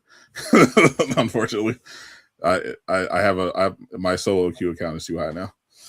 Yeah, just text me, Eastwood. We'll figure something out. Yeah. So any of you based Chad super gamers that are fans of Ghost of Tsushima and Ghost of Yotei, I will be streaming. I don't know when Jay will be free from his obligations, but I will absolutely be streaming the launch of Ghost of Yotei Legends on Tuesday. So if you have Ghost of Yotei, come to the stream, support, add me. We can run games together. Loved, obviously, OGs of the channel know, huge Ghost of Tsushima fan. Ghost of Tsushima Legends was incredible. I actually did stream it on the channel as well before. Love that mode. It is notoriously very difficult, particularly the raids from what I remember from Legends. So I'm interested to see how they're gonna do things with Yotei Legends, but I am excited. I cannot wait. It's going to be so much fun. Indeed. I have been putting up my WWE videos. They are not doing as well as they did last year and the year before, but at least I didn't pay $150 for it. Boom. But I have a question. Make sure you support it. Can you finally like fully do my GM online now or no? I haven't gotten that far. I just did the CM Punk showcase. Youngins, I was literally doing Ghosts of Tsushima Legend raids when you were too young to vote. Yeah, sir, young man. And they were hard as fuck. I will say them. Though they were fun. It felt. I think I know what Elden Ring players felt like when the game first came out. Everyone's trying to share tips, but it was better because this was multiplayer. Like people were in Reddits and forums sharing tips, trying to figure out how to beat through certain parts of the raid. It was really great. I loved it. As far as the new Xbox, I mean, I'm definitely interested to hear more. Obviously, I think it's a little too soon, but I think it's weird the way that like people are like debating, like, oh, the next Xbox isn't a console; it's a PC. Like, and it's a PC and a console. If you plug it into a TV, it's a fucking console. Like, who cares? You know what I mean? Like, it's gonna do both. I think that's great, and I hope it does well. Because I don't know if you saw it didn't seem to blow up yet, but Sony is now doing dynamic pricing. I did see. I saw someone tweet it and they showed a screenshot of Assassin's Creed Unity. Yeah. It was $3.99 in one screenshot. It was $9.99 the other. Yeah. I assume most of the stuff that comes across my timeline is AI anyway. So that's fair. That's fair. I have seen like a few things pop up throughout the day about it. I think we can all agree that's not something we want to see in gaming. Yeah, no. Like, I think that's just another reason why, and Sadat says this all the time, you don't want Xbox to die. You want there to be an Xbox, okay? Because you need the competition, because Sony and Nintendo have proven time and time again you can't trust them. Yeah, you can never trust a corporation for sure. You always want to have competition in the marketplace for sure. We've seen this not just with companies, but we've seen this with individual games. Like look at all the live service sports games, NBA 2K in particular. Famously, you see what happens when they have a monopoly on the market. Like it's all, you always get better products when there's competition. So for sure. So for sure, I'm rooting for Microsoft to turn things around and for Xbox to not be ass next generation, because I don't want to be a situation where Sony has no competition at all in the console space. I'm skeptical that this new Xbox console is going to do anything, but I'm hopeful that at the very least Xbox can make some good games to make up for it. I don't know. The concept is cool unless it gets undercut by the Valve machine, but I think ultimately Xbox just has to. It really is as simple as Xbox just has to make good games. Like it really is just that simple at the end of the day. Just make some good games, please. For us, I saw someone brought up that nearly every. If you go back to all the Game of the Year nominations for like the last 10 years, almost none of them are Xbox games. And it's like y'all gotta lock the fuck in, bro. like all the Steam gimmick is cool, but you gotta lock the fuck in when it comes to games. Like you gotta do something. You can't just release a new Forza every few years. Well, I mean, apparently they can. It does really well, but I don't think that's going to be like. Yeah, you got to have more. Yeah, I get your overall point for sure. Yeah, like you have to take some swings. Ideally, stop closing down talented studios and get some good shit out there. So, I'll root for you. All right, that's a wrap for this week on the Aftershow podcast. Stay tuned next week, assuming Jay isn't busy. I don't think I am. Good, because we have another special guest, and this one you definitely don't want to miss. Oh boy! So lock in. We'll talk about whatever happened this week in Rivals, as well as our experience with Ghost of Yote Legends. Toxic Commando also comes out. So stay tuned. Be on the lookout. Desert 2? That's the 19th. Okay. Crimson Desert. Yep. So we'll catch you guys next time. Appreciate everyone for hanging out. Thank you, King Greek, for joining us, even if you only did it for pictures of Jay's feet. We appreciate you all the same. I'm so not the gamer. I am not Casual Avenger. Zip it up and zip it out. Peace, my naysayers. Stay black, everybody.